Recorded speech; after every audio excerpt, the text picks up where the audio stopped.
கர்த்தருடைய நாமம் மையப்படுவதாக. வந்திருக்கிற நாம் யாவரும் கண்களை மூடி தேவ சமூகத்திலே வந்திருக்கிறோம். தேவ மகிமையை பெற்றுக்கொள்ளும்படியாய் வந்திருக்கிறோம். தேவனுடைய நன்மைகளை பெற்றுக்கொள்ளும்படியாய் வந்திருக்கிறோம். தேவன் நமக்கு வைத்திருக்கிற விசேஷித்த கிருபைகளை பெற்றுக்கொள்ளும்படியாய் வந்திருக்கிறோம். தேவன் நமக்கென்று ஆயத்தம் பண்ணி வைத்திருக்கிற சகல உன்னதத்துக்குரிய ஆசீர்வாதங்களால் நாம் நிரப்பப்படும்படியாய் வந்திருக்கிறோம். எல்லாரும் வாய்களை திறந்து இந்த நாள் கர்த்தர் நம்மை எப்படி அவர் சித்தப்படி நடத்த விரும்புகிறாரோ, எப்படி நமக்கு ஆலோசனை கர்த்தராக இருக்கிறாரோ, எப்படி நம்மை ஆசீர்வதிக்க விரும்புகிறாரோ, அவருடைய பரிபூர்ண சித்தத்திற்கு நம்மை ஒப்பு கொடுத்து, தேவனே இந்த நாள் எங்களுக்கு ஒரு விசேஷித்த நாளாய், வித்தியாசமான நாளாய், என்னோட வாழ்க்கையில் இதுவரை நாங்கள் பெற்றிராத பரலோகத்தின் மேன்மையான உன்னதமான நலமான விசாலமான ஆவிக்குரிய சகல சம்பூர்ணங்களையும் நாங்கள் பெற்றுக்கொள்ளும்படியாக எங்களை அழைத்து கொண்டு வந்திருக்கிறீர். உம்முடைய நாமம் மட்டும் இந்த நாளிலே உயர்ந்திருக்கும்படியாக ஜெபிக்கிறோம். உம்முடைய நாமம் மட்டும் எங்கள் மூலமாய் மகிமைப்படும்படியாக ஜெபிக்கிறோம். தேவரீர், நீர் நல்லவரும் நன்மை செய்கிறவருமாய் இருக்கிறீர்.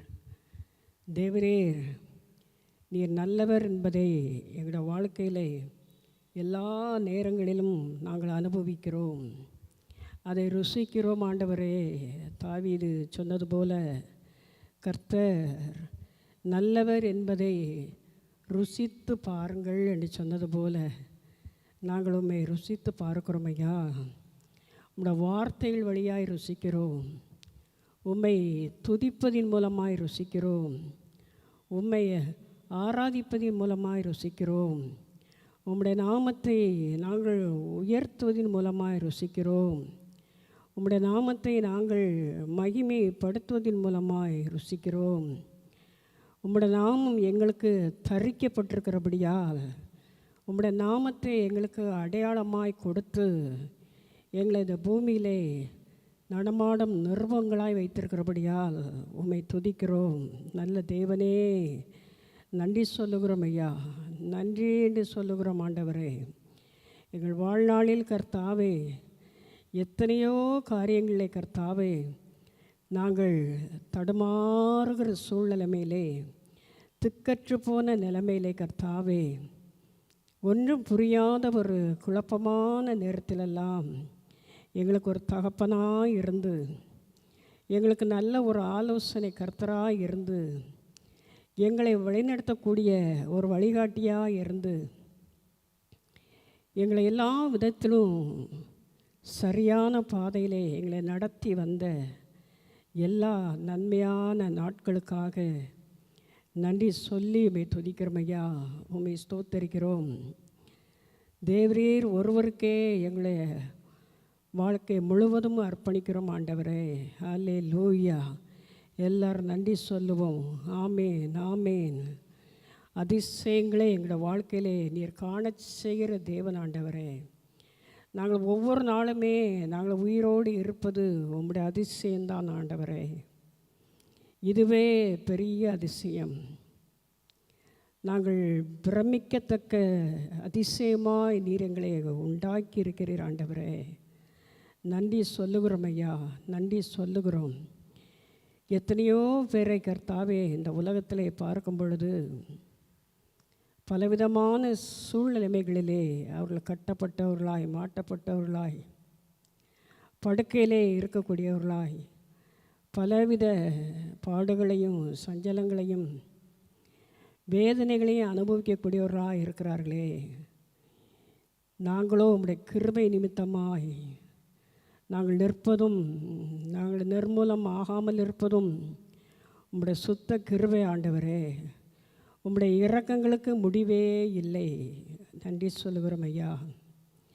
கர்த்தர் நல்லவர், அவருடைய கிருபை என்றும் உள்ளது என்று சொல்லி தாவீது சொன்னது போல என்னுடைய வாழ்க்கையில் நம்முடைய கிருபை என்றும் இருக்கிறது ஆண்டவரே. நாள்தோறும் என் கிருபை புதிதாக இருக்கிறது என்று சொன்னீரே ஆண்டவரே. இன்றைக்கு உம்முடைய புதிய கிருபையை நாங்கள் பெற்று அனுபவிக்கிறோம். நன்றி சொல்லுகிறோம் ஆண்டவரே. ஒவ்வொரு நாளும் உம்முடைய கிருபை புதிது ஆண்டவரே. ஒவ்வொரு நாளும் நடத்துகிற விதம் புதியது ஆண்டவரே. நன்றி சொல்லுகிறோம் ஐயா. உம்மை உயர்த்துகிறோம் ஆண்டவரே, உம்மை வாழ்த்துகிறோம் ஆண்டவரே, உம்மை போற்றுகிறோம் ஆண்டவரே, உம்மை மகிமைப்படுத்துகிறோம் ஆண்டவரே. தேவரே, நீர்தான் துதிகளுக்கு மத்தியில் வாசம் பண்ணுகிற தேவன். துதிக்கப்படத்தக்க தேவன் நீர் ஒருவர்தான். ஆராதிக்கப்படத்தக்க தேவன் நீர் ஒருவர்தான் ஆண்டவரே. நலமும் விசாலமான பாதையிலே நடத்துகிற தேவன் நீர் ஒருவர்தான் ஆண்டவரே. நன்றி சொல்லுகிறோம் ஐயா. ஆரம்பம் முதல் முடிவு வரை உம்முடைய மகிமையின் பிரசனத்தை நாங்கள் அனுபவித்து கொண்டே இருக்க வேண்டும். உம்முடைய கிரியைகளையும் உம்முடைய வெளிப்பாட்டையும் நாங்கள் அனுபவித்து கொண்டே இருக்க வேண்டும் ஆண்டவரே. நீங்கள் என்ன சொல்ல நினைக்கிறீர்களோ, நீங்கள் என்ன செய்ய நினைக்கிறீர்களோ, அது எல்லாருடைய வாழ்க்கையிலும் ஆண்டவரே அது கிரியைகளை நடப்பிக்கும்படியாக செபிக்கிறோம்ப்பா. அந்த ஒவ்வொருவரையும், வந்து கொண்டிருக்கிற ஒவ்வொருவரையும், இதை பார்த்து கொண்டிருக்கிற ஒவ்வொருவரையும் ஆசீர்வதிக்கும்படியாக செபிக்கிறோம். என்னுடைய பாடல்கள், என்னுடைய ஆராதனைகள், என்னுடைய கர்த்தருடைய வார்த்தைகள் எல்லாவற்றிலும் கர்த்தாவே உம்முடைய மகிமை மட்டும் வெளிப்படும்படியாக செபிக்கிறோம். ஆசீர்வதியும் இயேசுவின் மூலமாக நல்ல பிதாவே, ஆமென். ஒரு பாடலை நாம் பாடுவோம். எல்லாருக்கும் தெரிந்த பாடல். தேன் இனி மயிலும் இயேசுவின் நாமம் திவ்ய மதுரமாமே, அதை தேடியே நாடி ஓடியே வருவீர் திருச்சபையோனரே என்று சொல்லி இந்த பாட்டு நம்மளோட வாழ்க்கையிலே ஆண்டோட வார்த்தையை குறித்து சொல்லும் பொழுது, தேனிலும் தெளிதேனிலும் அது மதுரம் உள்ள வார்த்தைன்னு சொல்லி, அதே போல் தேவனை குறித்து பாடும் பொழுதும் நம்முடைய உள்ளத்திலிருந்து அதை பாடும் பொழுது அந்த வார்த்தைகளை நாம் நினைத்து துதித்து அதை பாடும் பொழுது நம்முடைய வாழ்க்கைக்கு அது மதுரமாகவே வந்து சேரும். சுவையை கொடுக்கக்கூடியதாகவே வந்து சேரும். ஆரோக்கியத்தை கொடுக்கக்கூடியதாகவே வந்து சேரும். எல்லாரும் இந்த பாடலை பாடி கர்த்தரை மேம்படுத்துவோம். ஆமென்.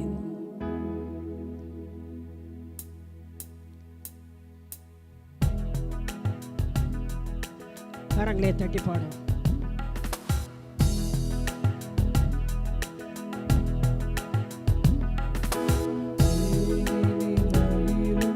இயேசுவின் நாமம் திவ்ய மதுரமாமே, தேனினை மயிலும் இயேசுவின் நாமம் திவ்ய மதுரமாமே, அதை தேடியே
இயேசுவின்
இயேசுவின் நாமம் திவ்ய மதுரமாம். துன்பத்தில் இன்பம், துன்பத்தில் இன்பம், தொல்லையில் நல்ல துணைவராம் நேசரிடம். துன்பத்தில் இன்பம், தொல்லையில் நல்ல துணைவராம் நேசரிடம். நீ அன்பதாய் சேர்ந்தால் அனைத்துன்னை காப்பார் ஆசைக்குள் நீ மனமே. நீயும் அன்பதாய் சேர்ந்தால் அனைத்துன்னை காப்பார் ஆசைக்குள் நீ மனமே. தேனினி மயிலம் இயேசுவின் நாமம் திவ்ய மதுரமாமே. சேர்ந்து பாடுவோம். தேனினி மயிலம் இயேசுவின் நாமம் திவ்ய மதுரமாமே. அதை தேடியே நாடி ஓடியே வருவேன் திருச்சபையானோரே. அதை தேடியே நாடி ஓடியே வருவேன் திருச்சபையானோரே. தேனினி மயிலம் இயேசுவின் நாமம் திவ்ய மதுரமாமே. தேனினி மயிலம் இயேசுவின் நாமம் திவ்ய மதுரமாமே. கரங்களை உயர்த்தி கர்த்தருடைய நாமத்தை கொஞ்ச நேரம் ஆராதிக்க போகிறோம். எல்லாரும் எழுந்து நின்று நமக்காக சிலுவையிலே அடிக்கப்பட்டு பாடுபட்டு 3 ஆணிகள் கடாவப்பட்டு இந்த மனுக்குலத்திற்காக தன்னுடைய ரத்தத்தை எல்லாம் சிந்தி தன்னுடைய ஜீவனை கொடுத்து ஒருவரும் கெட்டு போகக்கூடாது என்று சொல்லி கெட்டு போக இருந்தவர்களை ரட்சிக்கும்படியாய் வந்த தேவன் அல்லவா. தம்முடைய ஒரே குமாரனாகிய இயேசுவை இந்த பூமிக்கு அனுப்பி நாம் பிழைக்கும்படியாக, நமக்கு மீட்பு உண்டாகும்படியாக, நமக்கு மன்னிப்பு உண்டாகும்படியாக, நமக்கு வாழ்வு உண்டாகும்படியாக, சாபம் இல்லாத வாழ்க்கை, பாவம் இல்லாத வாழ்க்கை, வறுமை இல்லாத வாழ்க்கை, வருத்தம் இல்லாத வாழ்க்கை, தரித்திரம் இல்லாத வாழ்க்கை, பஞ்சம் இல்லாத வாழ்க்கை, பட்டினி இல்லாத வாழ்க்கை, கடன் நெருக்கடி இல்லாத வாழ்க்கை, உபத்திரவங்கள் இல்லாத வாழ்க்கை, தொல்லைகள் இல்லாத வாழ்க்கை, எந்த பிசாசின் கிரியைகளையும் நம்மை மேற்கொள்ள முடியாத ஒரு வாழ்க்கையை கொடுக்கும்படியாகத்தான் தம்முடைய குமாரனை இந்த பூமிக்கு அனுப்பி வைத்தார். அதை நாம் ஏற்றுக்கொண்டோம், அதை நாம் அங்கீகரித்தோம், அதை நாம் விசுவாசிக்கிறோம். அப்படி ஏற்றுக்கொண்டு அங்கீகரித்து அவரை விசுவாசிக்கும் பொழுது மீட்புக்கு பிறகு அவர் நமக்கு செய்து முடித்த காரியங்களெல்லாம் ஏன் நாம் இன்னும் பெற்றுக்கொள்ள முடியவில்லை? சிலுவைக்கு போனது உண்மை, அடிக்கப்பட்டது உண்மை, அவர் மரித்தது உண்மை, அவர் காயப்பட்டது உண்மை, 3ஆம் நாள் அவர் உயிரோடு எழுந்தது உண்மை, எல்லாமே உண்மை. அப்படின்னு சொன்னார். அவர் உயிர் தந்த பிறகு அவர் சிலுவையிலே செய்து முடிக்கப்பட்ட அனைத்து காரியங்களும் நமக்கு சொந்தமாக இருக்க வேண்டுமே. இன்னும் அநேக காரியங்கள் நாம் பெற்றுக்கொள்ளாமலே இருக்கிறோமே. கரங்களை உயர்த்தி, ஆண்டவரே, இது ஏன் ஆண்டவரே? எங்களோட விசுவாச குறைவா, எங்களோட அவிசுவாசமா, எங்களோட அவநம்பிக்கையா, எங்களோட என்ன சூழ்நிலை நிமித்தம் நாங்கள் என்ன அநேக காரியங்களை இழந்து காணப்படுகிறோம், பெற்றுக்கொள்ளாமலே இருக்கிறோமே. எத்தனையோ விதங்களில் எங்களை உயர்த்த விரும்புகிறீர், எங்களை மேன்மைப்படுத்த விரும்புகிறீர். நாங்கள் தலை நிமிர்ந்து வாழ வேண்டும் என்று விரும்புகிறீர். எங்கள் நுகத்தடிகள் எல்லாம் முறித்து விட்டீர். என் தலைகளை நிமிரச் செய்தீர் ஆண்டவரே. இப்படிப்பட்ட தேவன் எங்களுக்காக யாவையும் செய்து முடித்த பிறகு என்னோட வாழ்க்கையிலே இன்னும் இருக்கிற மேற்கொள்ள முடியாமல் இருக்கிற பிரச்சனைகளை எல்லாம் இயேசுவின் நாமத்தை முழுவதுமாக நாங்கள் சொல்லி, இயேசு கிறிஸ்து எங்களுக்கு கொடுத்திருக்கிற வாக்குத்தத்தங்களால் எங்களுடைய இருதயத்தை நிரப்பி, இன்னும் நாங்கள் எவைகளெல்லாம் சுதந்திரிக்க வேண்டுமோ அவைகளெல்லாம் நாங்கள் சுதந்திரித்து கொள்ள எங்களுக்கு கிருபை செய்யும்னு சொல்லி வாயை திறந்து கேளுங்க. ஷரபௌதர நீதராக்கால் துரமினிஷி துபோல் ரபௌதி. ஏன் இன்னும் அழ வேண்டும்? ஏன் இன்னும் புலம்ப வேண்டும்? ஏன் இன்னும் முறுமுறுக்க வேண்டும்? ஏன் இன்னும் இல்லையே என்று சொல்லி குறைகளை சொல்லி கொண்டிருக்க வேண்டும்? ரபல் காஷ் ப்ளவு தரிகி சிதறு மேட்டிங் ரகதோ ரல் மர்பினே ஷீல் அதரவுதம் ரபௌஷி. எங்களுக்கு ஒரு பிரகாசம் உள்ள மனக்கண்கள் திறக்கப்படும் என்று சொன்னால் ப்ரோ கட்லாட்டிஸ் கிளமவு தர்மினா துர்திஷி. நாங்கள் அநேக காரியங்களை பார்த்து கொள்வோம், புரிந்து கொள்வோம், எடுத்துக்கொள்வோம், அனுபவிப்போம் ஆண்டவரே. ஷிப்ரோ லாத ரபௌஷி. கண்கள் திறக்கப்படட்டும். சரீர பிரகாரமான கண்கள் திறக்கப்பட்டிருக்கிறது. தோல்வியைத்தான் பார்க்கிறோம், இழப்பைத்தான் பார்க்கிறோம், ஏமாற்றங்களைத்தான் பார்க்கிறோம், வியாதிகளைத்தான் பார்க்கிறோம், பிரச்சனைகளையும் கஷ்டங்களையும் தான் பார்க்கிறோம். ஷலரோ கபௌ திரோ லரமவ் நமௌ ஷாகல் மெராதுரபோ. நெருக்கத்தை தான் பார்க்கிறோம். ப்ரோ கலபௌதி. மன உளைச்சலைத்தான் அனுபவிக்கிறோம். ரவுல் துகோர் லேகர பௌஷி. இல்லை என்கிற ஏக்கத்தோடு தான் இருக்கிறோம். குரோலா ஹதரபௌஷ் லவ் தரல் கிரே லோ ரபௌஷ் ஷதோ ரபௌ. பொருளாதார நெருக்கத்துக்குள் தான் இருக்கிறோம். பிரமலாத ரோஷி அவு தரால் அதிகே. அடைய வேண்டிய ஆசீர்வாதங்களை அடையாதபடிக்கு, அனுபவிக்க முடியாதபடிக்கு தடைப்பட்டு நிற்கிறோமே.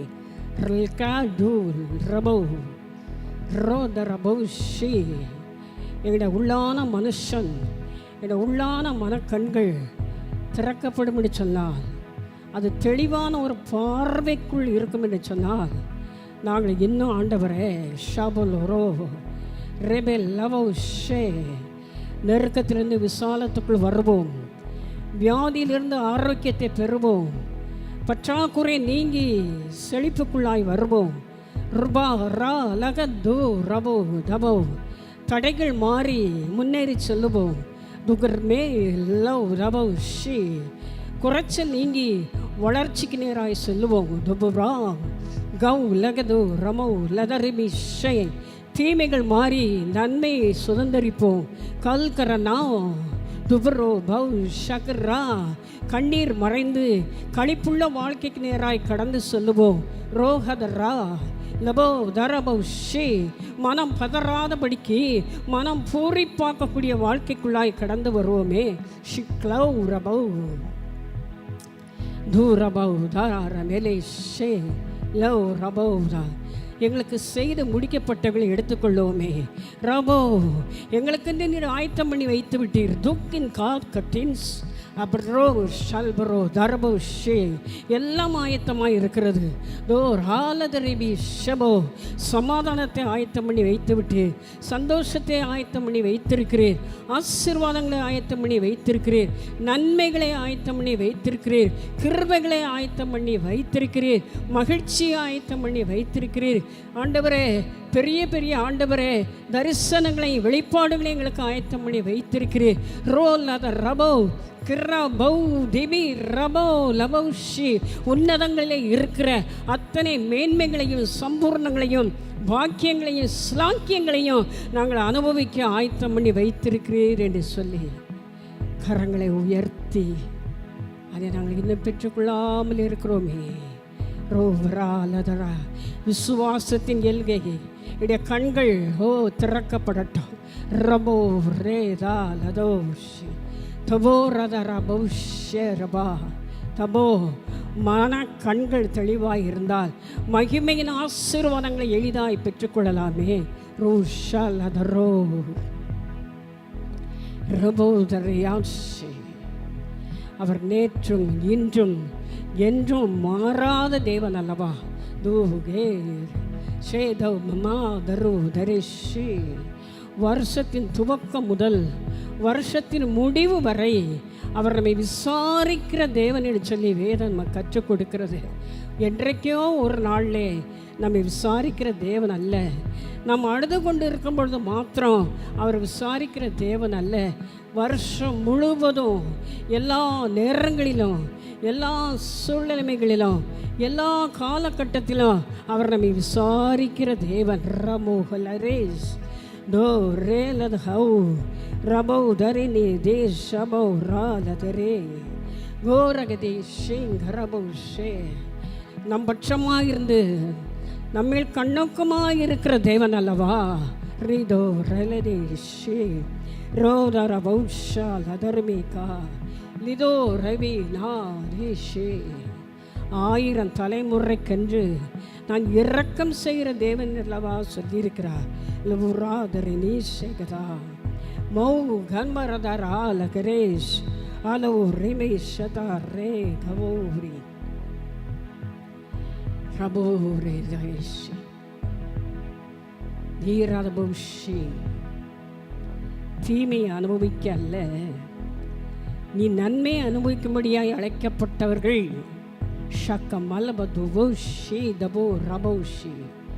பொய்யையும் மாயையும் பற்றிக்கொள்வதற்காய் அல்ல, உண்மையான சத்தியமுள்ளவரை சரியாய் அறிந்து கொள்ளும்படியாய் அழைக்கப்பட்டவர்கள்.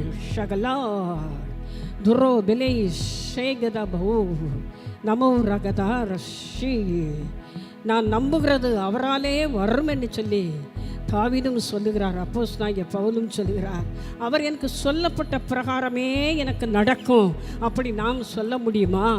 உங்களுக்கு என்னெல்லாம் அவர் சொல்லி வைத்திருக்கிறார், எப்படிப்பட்ட வாக்கு தத்தங்களையெல்லாம் உங்களுக்கு அவர் சொல்லி இருக்கிறார், எப்படிப்பட்ட காரியத்தையெல்லாம் அவனுக்கு செய்வேன் என்று சொல்லி வெளிப்படுத்தி இருக்கிறார். அதை நீங்கள் நம்புகிறீர்களா? அதை நீங்கள் அங்கீகரிக்கிறீர்களா? அதை நீங்கள் விசுவாசிக்கிறீர்களா?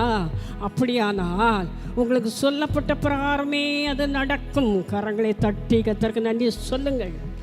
ஷேரோலதரே தூபரபுஷே கௌதரம் பரபோ லவோ ரதனஷி ரபோதரிஷி மலையை போன்று நீ நம்பியிருந்த உன் பெற்றோர் குடும்பம், உன் கூட பிறந்தவர்கள், உன் புருஷன் வீட்டார், புருஷன் கூட பிறந்தவர்கள், நீ நம்பியவர்கள், நீ பழகியவர்கள், உனக்கு அதிகமாய் நெருக்கமாயிருந்த நண்பர்கள் உன்னை விட்டு விலகி போயிருக்கலாம். ஷா லவ் தா ஹவ் ரேமி துர ஷபா ரபா யாரை நம்பி இருந்தாயோ அவர்கள் மூலமாக தான் எனக்கு இது நடக்கும்னு சொல்லி நீ நம்பினாய். ஆனால் அவர்களால் நீ ஏமாற்றப்பட்டு விட்டாய். ஷிபலா ராவ் ஹவுதோ கனா பௌ திரே ஷபோ மனுஷன் தானே, நாசிலே சுவாசமுள்ள மனுஷனை நம்புகிறதற்கு அவன் எம்மாத்திரம் என்று வேதம் சொல்லுகிறது. ஷொகோ ராலா எந்த சகோதரனோ மோசம் போகிறான் என்று சொல்லி வேதம் சொல்லுகிறது. ஓ ரேகலதா துரா பௌஷி மறக்கிறவன் மறைந்து போகிறவன் தானே லிவிதோ ரபௌஷி. கர்த்தர் சொல்லுகிறார் ரீமா மௌ ஷபரா, கர்த்தரை நம்புகிறவனோ செழிப்பான் என்று சொல்லப்பட்டிருக்கிறது. ரபௌஷு, கர்த்தரை நம்புகிறவர்களுக்கு அவர் அடைக்கலமாக இருக்கிறார் என்று சொல்லப்பட்டிருக்கிறது. கர்த்தரை நம்புகிறவர்களுக்கு அவர் துணையாக இருக்கிறார் என்று சொல்லப்பட்டிருக்கிறது. கர்த்தரை நம்புகிறவர்களுக்கு அவர் கேடகமாக இருக்கிறார் என்று சொல்லப்பட்டிருக்கிறது. ரபலோ ரபௌஷி. எல்லாரும் விலகி போனாலும் ஆண்டவருடைய கிருபை உன்னை விட்டு விலகாது. மலைகள் விலகலாம், பர்வதங்கள் நிலை பெயர்ந்து போகலாம். ஷபா, நீ படித்திருந்த உன் பட்டங்கள் உனக்கு கைகூடாமல் இருக்கலாம். ஷபதோ ரகதி, உனக்கு ஆஸ்தி ஐஸ்வர்யங்கள் இருந்தும் உன் சரீரத்துக்கு ஒரு ஆரோக்கியம் இல்லாமல் இருக்கலாம். ஷகரா பௌதிரி பிஷி, எல்லாரும் உனக்கு சுற்றி இருந்தாலும் கூட உனக்கு எந்த ஒரு மன நிம்மதி இல்லாமல் இருக்கலாம். ரேபாலா ஹவுத் ரே ஷகலரா பௌதரபுஷி. சமாதான கர்த்தர், நாம் ஆராதிக்கிற தேவன் சமாதான கர்த்தர். லவ் ரகர்ஷா, நாம் ஆராதிக்கிற தேவன் கிருபைகளை அள்ளி கொடுக்கிற தேவன். ஷபா ரபா, எல்லாரும் உன்னை விட்டு விலகி போனாலும் நான் உன்னை விட்டு விலகுவதும் இல்லை, உன்னை கைவிடுவதும் இல்லை. என் கிருபை உன் பேரில் நிலைத்து இருக்கும் என்று கர்த்தர் சொல்கிறார். கரங்களை உயர்த்தி கர்த்தருக்கு நன்றி சொல்லுங்க. ஷபரதோ ரபா தோ ரபௌஷா. ரபோ, நிச்சயமாகவே முடிவுண்டு. உன் நம்பிக்கை வீண் போகாது. ஷபோ ரேபோ ஷேத ரபோ திரேஷி. நீ கர்த்தரை நம்புகிறபடியால் உன் நம்பிக்கை வீண் போகாது. ஷெபோ ரபா, நீ தேவனுடைய வார்த்தையை நம்புகிறபடியால் உன் நம்பிக்கை வீண் போகாது. ரபோ லதிரி ஷபோ, நீ சத்தியம் உள்ளவரை நம்புகிறபடியால் உன் நம்பிக்கை வீண் போகாது. ரபோ லெகரி ஷே கௌதரி நீ ஷவுதரா. நன்றி ஆண்டவரே. பிதாவே, உம்மை துதிக்கிறோம். விசேஷித்த நல்ல நாளுக்காக நன்றி. வித்தியாசமாய் ஜனங்களை நீர் உயிர்ப்பித்தபடியால் நன்றி. நீர் உணர்த்தியபடியால் நன்றி. உன்னதங்களிலே இருந்து கர்த்தாவே உம்முடைய வல்லமை எங்களுக்குள்ளே வைத்திருக்கிறபடியால் நன்றி. எங்களை பலப்படுத்துகிறபடியால் நன்றி.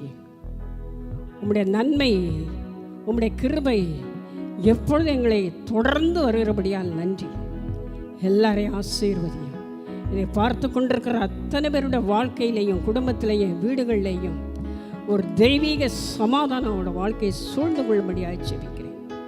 ஆசீர்வதி இயேசுவின் மூலம் ஜெபங்கள் நல்ல பிதாவே, ஆமென். அமர்வோம். உங்களை பார்ப்பதிலே மிகுந்த மகிழ்ச்சி. கர்த்தர் தாமே உங்கள் ஒவ்வொருவரையும் ஆசீர்வதிப்பாராக. வேத புத்தகத்தை திறந்து வைத்துக் கொள்வோம்.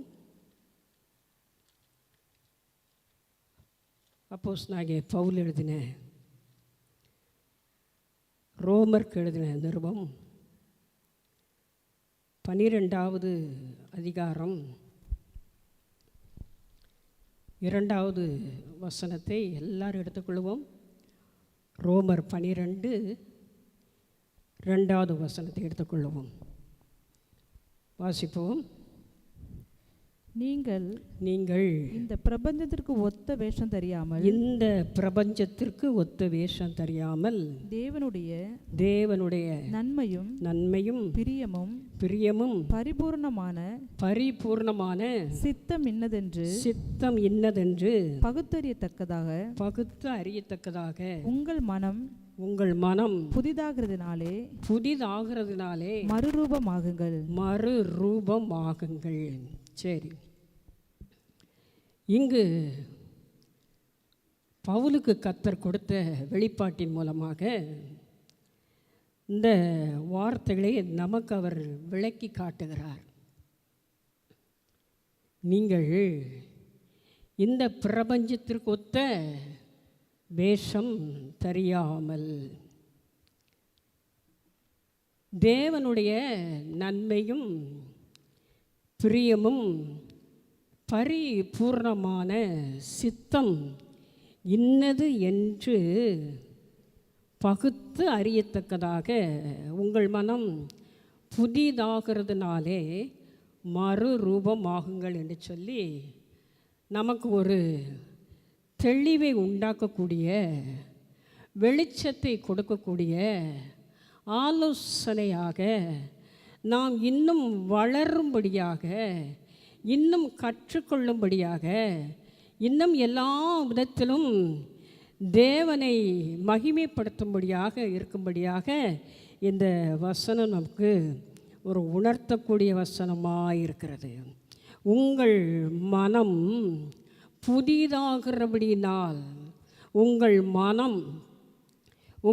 மனம் என்று சொன்னால் உங்கள் உணர்வு, உங்கள் மனம் என்று சொன்னால் உங்கள் புத்தி, உங்கள் மனம் என்று சொன்னால் உங்கள் சிந்தனை, உங்கள் மனம் என்று சொன்னால் உங்களுடைய யோசனை, உங்கள் மனம் என்று சொன்னால் உங்களுடைய எண்ணங்கள், உங்கள் மனம் என்று சொன்னால் உங்களுடைய நினைவுகள், உங்களுடைய மனம் என்று சொன்னால் உங்களுடைய தோற்றங்கள், எண்ணங்கள், இதைத்தான் மனம் என்று சொல்லி இந்த வேதத்திலே நமக்கு அடையாளமிட்டு காட்டுகிறது. மனம் என்று சொன்னால் ஏதோ ஒன்று நாம் நினைத்து கொண்டு அப்படியே வேதத்தை வாசித்து விட்டு கடந்து செல்கிறோம்.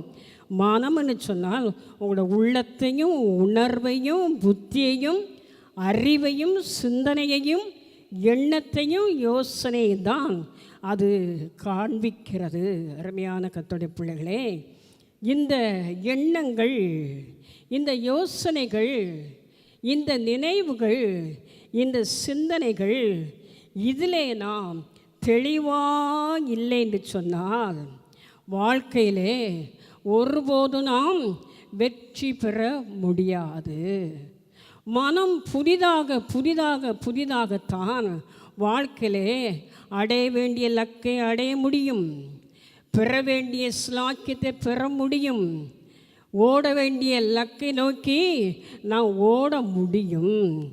மனம் மங்கி போய் இருக்கும்னு சொன்னால், மனம் மக்கி போய் இருக்கும்னு சொன்னால், மனம் செத்து போய் இருக்கும்னு சொன்னால், மனம் அந்தகாரமாய் இருள் சூழப்பட்ட நிலைமையிலே இருக்கும்னு சொன்னால், மனதுக்குள்ளே ஒரு காரிருள் போன்ற சூழ்நிலை இருக்கும்னு சொன்னால் ஒருபோதும் நம்முடைய வாழ்க்கையிலே நன்மைகளையோ வெற்றிகளையோ உயர்வையோ ஜெயத்தையோ மேன்மைகளையோ கனத்தையோ ஆசீர்வாதங்களையோ ஆரோக்கியத்தையோ நான் பெற்றுக்கொள்ளவே முடியாது.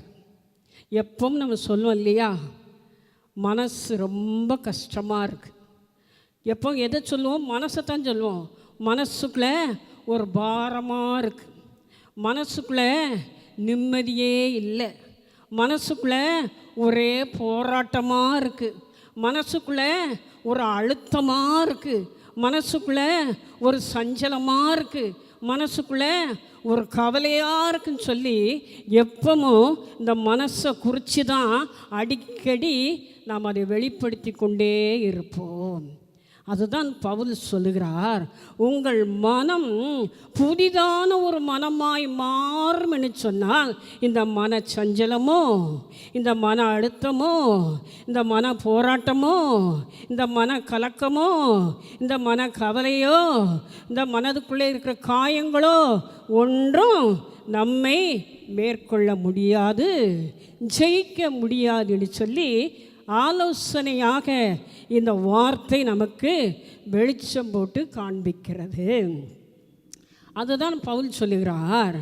2 தீமோத்தேயு 1ஆம் அதிகாரம் 7ஆம் வசனத்தை வாசிக்கும் பொழுது, தேவன் நமக்கு பயமுள்ள ஆவியை கொடாதபடி பலமும் அன்பும் தெளிந்த புத்தியுள்ள ஆவியை நமக்கு கொடுத்திருக்கிறாராம்.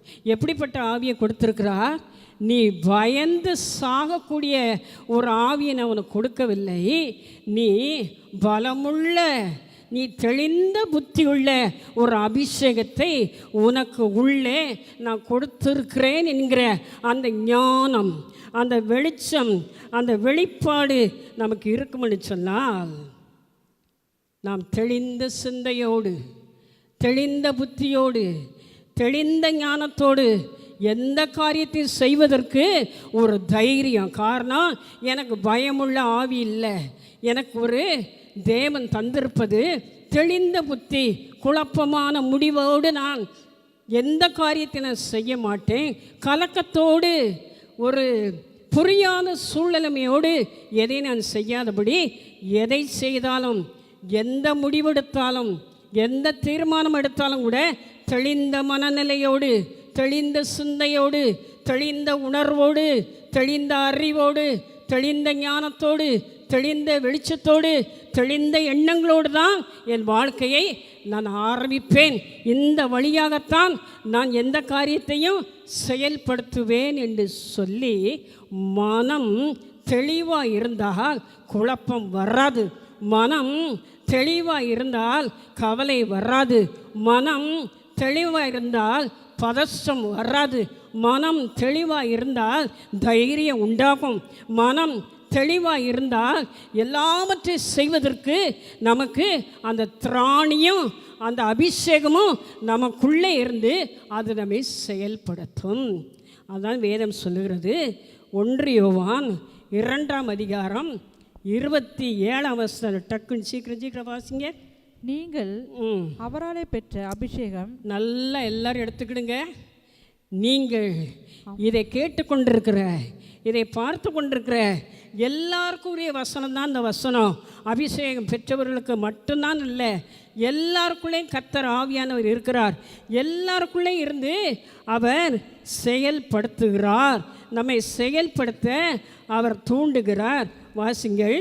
நீங்கள் அவராலே பெற்ற அபிஷேகம் உங்களில் நிலைத்திருக்கிறது. அபிஷேகம் உங்களில் நிலைத்திருக்கிறது. ஒருவரும் உங்களுக்கு போதிக்க வேண்டியதில்லை. நீங்கள் அவராலே பெற்ற அபிஷேகம் உங்களில் நிலைத்திருக்கிறபடியால் ஒருவர் உங்களுக்கு போதிக்க வேண்டியது இல்லை. அந்த அபிஷேகம் சகலத்தையும் குறித்து உங்களுக்கு, நீங்கள் என்றைக்கு ரட்சிக்கப்பட்டீர்களோ, நீங்கள் என்றைக்கு ஆண்டவராய் இயேசு கிறிஸ்துவை உங்கள் சொந்த இரட்சகராய் ஏற்றுக்கொண்டீர்களோ அது முதல் கர்த்தர் தம்முடைய ஆவியை உங்களுக்கு வைத்திருக்கிறார். ரட்சிக்கப்பட்ட நாட்களிலே தம்முடைய ஆவியை, தன்னுடைய அபிஷேகத்தை உங்களுடைய உள்ளத்திலே அவர் ஊற்றி இருக்கிறபடியால் ஒருவரும் உங்களுக்கு போதிக்க தேவையில்லை. அந்த அபிஷேகம் சகலத்தையும் குறித்து, அந்த அபிஷேகம் சகலத்தையும் குறித்து எல்லாவற்றையும் குறித்து, ஏதோ 1-2 மட்டுமல்ல, ஏதோ பெரிய பெரிய காரியத்துக்காக மட்டுமல்ல, கொஞ்சம் காரியத்துக்காக மட்டுமல்ல, சகல காரியத்தையும் குறித்து உங்களுக்கு போதிக்கிறது. எது உள்ள உட்கார்ந்து போதிக்கிறது? பரிசுத்த ஆவியை நீங்கள் பெற்றிருப்பீர்கள் என்று சொன்னால் அந்த பரிசுத்த ஆவி உங்கள் மனதை தெளிவுபடுத்தி, அந்த பரிசுத்த ஆவி உங்கள் மனதை புதிதாக்கி, அந்த பரிசுத்த ஆவி சகலவற்றையும் நீங்கள் நிதானிக்க, நீங்கள் யோசிக்க, நீங்கள் முடிவெடுக்க, நீங்கள் தீர்மானம் எடுக்க அது என்ன செய்யும்? சரியாய் உங்களை நடத்தி செல்லும். வாசிங்க. அது சத்தியமாய் இருக்கிறது. அது சத்தியமாய் இருக்கிறபடியால் பொய்யல்ல. அது பொய்யல்ல. அது நீங்கள் பெற்ற அபிஷேகம், உங்களுக்குள் இருந்து போதிக்கிற ஆவியானவர், அது சத்தியமாய், அது நித்தியமாய், அது நிரந்தரமாய் இருக்கிறபடியால் அந்த சத்தியமானது பொய்யல்ல. அது உங்களுக்கு போதித்தபடியே அவரில் நிலைத்திருப்பீர்களாக. வேத வசனத்தை தெளிவாக நாம் கற்று புரிந்து அறிந்து அதை அனுபவித்து சொல்லிக்கொண்டே இருப்போம்னு சொன்னால் அந்த வார்த்தையானது ஒவ்வொன்றும் ஜீவனுள்ளது. வேதத்தில் எழுதப்பட்டிருக்கிற ஒவ்வொரு வார்த்தையும் உயிர் உள்ளது. வேதத்தில் நம்ம கற்றுக் கொடுக்கிற ஒவ்வொரு வார்த்தையும் அது ஜீவனாய் நமக்குள் பிரவேசிக்கிறது. வேதத்தில் சொல்லப்பட்டிருக்கிற ஒவ்வொரு வார்த்தையும் அது இயேசு கிறிஸ்து ரத்தம் எப்படி நம்முடைய சரத்துக்குள்ளே ஓடி நம்ம உயிரோடு ஒவ்வொரு நாளும் நம்மை நடமாட வைக்கிறதோ அதே போல் இந்த வார்த்தைக்கும் ஜீவன் உண்டு, இந்த வார்த்தைக்கும் வல்லமை உண்டு, இந்த வார்த்தைக்கும் செத்து போன அத்தனை கிரியைகளையும் உயிர்ப்பிக்கக்கூடிய வல்லமை உண்டு. அப்படிப்பட்ட வல்லமை உள்ள அபிஷேகத்தையும் ஆவியையும் வார்த்தைகளையும் கர்த்தர் உங்களுக்கு உள்ளே வைத்திருக்கிறபடியால் உங்களை எல்லா விதத்திலும் தடுமாற விடாதபடி, சஞ்சலப்பட விடாதபடி, துக்கப்பட விடாதபடி, போராடி கொண்டிருக்கிற வாழ்க்கையிலே உங்களை தள்ளி விடாதபடி அது உங்களை சரியாய் நடத்தும், சரியாய் உங்களுக்கு பாதையை காட்டும், சரியாய் உங்களை தெளிவாய் நடத்தக்கூடிய சத்தியம் உள்ளவரை நீங்கள் பெற்றிருக்கிறீர்கள். அதே இது 1 கொரிந்தியர் 2ஆம் அதிகாரம் 15ஆம் வசனம். சீக்கிரம் வாசிங்க. வசனம் தெரிஞ்சாதான் வாழ்க்கையில் வெளிச்சம் நமக்கு போதுமான அளவு நம்ம வாழக்கூடிய சகல கிருபைகளை நாம் பெற்றுக்கொள்ள முடியும். 1 கொரிந்தியர் 2:15. ஆவிக்குரியவன் ஆவிக்குரியவன் ஆவிக்குரியவள் ஆவிக்குரியவர்கள் எல்லாவற்றையும் ஆராய்ந்து நிதானிக்கிறான். ஆனாலும் அவன் மற்ற ஒருவனாலும் ஆராய்ந்து நிதானிக்கப்படான். மற்றவர்களால் நம்மை நீங்கள் என்னாரு அன்னாரு அப்படி இப்படி நல்லவங்க கெட்டவங்க மோசமானவங்க விசுவாசி அவிசுவாசி பரிசுத்தவான்கள் பாவின்னு சொல்லி ஒருவரும் உங்களை நிதானிக்க தேவையில்லை. நீங்கள் பெற்ற அபிஷேகம் உங்களுக்குள் தங்கி இருக்கிற ஆவியானது எல்லாவற்றையும் அதை ஆராய்ந்து பார்க்கக்கூடிய அபிஷேகமாய் உங்களுக்குள் இருக்கிறது. ஆவிக்குரியவன் எல்லாவற்றையும் ஆராய்ந்து நிதானிக்கிறான். ஆராய்ந்து அதை தியானித்து அதை யோசித்து அதை ஒவ்வொரு காரியமாய் நிதானித்து பார்க்கும் பொழுது வாழ்க்கை என்ன செய்கிறது? ஒரு பிரகாசமுள்ள வாழ்க்கையாய் நம்ம வாழ்க்கை மாறுகிறது. நிதானிக்க தெரிய வேண்டும். வேத வார்த்தை இப்படி சொல்லியிருக்கிறதே, இப்படி எழுதியிருக்கிறதே, இது நமக்கு இப்படி கற்றுக் கொடுக்கிறதேன்னு சொல்லி நிதானிக்கிற தன்மை இருக்கும் என்று சொன்னால் பதஷ்டப்பட மாட்டோம். நிதானிக்கிற தன்மை இருக்கும்னு சொன்னால் ஆத்திரப்பட மாட்டோம். நிதானிக்கிற தன்மை இருக்கும்னு சொன்னால் நிலை குலைந்து போக மாட்டோம். நிதானிக்கிற தன்மை இருக்கும்னு சொன்னால் எந்த சூழ்நிலையிலும் மனம் பதற மாட்டோம். நிதானிக்கிற தன்மை இருக்கும்னு சொன்னால் வாழ்க்கையிலே பொறுமையாய் எல்லாவற்றையும் சகித்து கொள்ள ஏற்றுக்கொள்ள பக்குவப்பட சூழ்நிலை நமக்கு உருவாகும். ஒரு அல்லேலூயா சொல்லுங்க. நீங்கள் அமர்ந்திருந்து நானே தேவன் என்று அறிந்து கொள்ளுங்கள். பதஷ்டமில்லாத வேகம், எதுக்கெடுத்தாலும் வேகம், எதுக்கெடுத்தாலும் துரிதமாக எல்லாம் நடக்கணும்.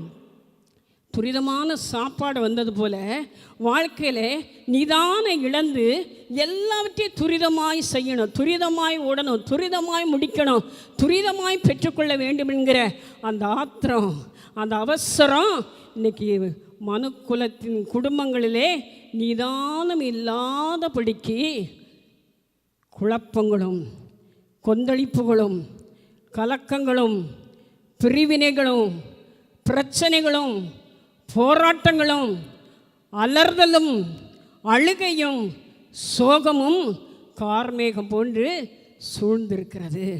ஆவிக்குரியவன் எல்லாவற்றையும் அவன் ஆராய்ந்து நிதானிக்கிறான்.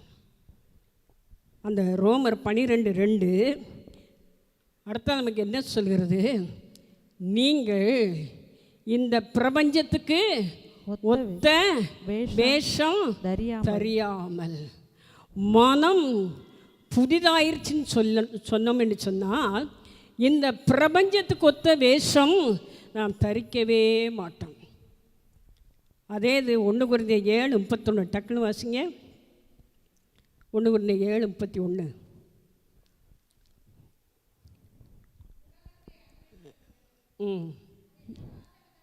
இவ்வுலகத்தை அனுபவிக்கிறவர்கள் அதை தகாத விதமாய் அனுபவியாதவர்கள் போலவும் இருக்க வேண்டும். இவ்வுலகத்தின் வேஷம் கடந்து போகிறது. இந்த உலகத்தின் வேஷம் கடந்து போகிறதே. நீங்கள் இந்த பிரபஞ்சத்துக்கேற்ற வேஷம் தெரியாதபடி என்று சொன்னால், இந்த பிரபஞ்சம் என்று சொன்னால் இந்த உலகத்துக்கு ஏற்றபடி நீங்கள் உங்களை வாழ்க்கையை மாற்றிக்கொள்ளாதபடிக்கு.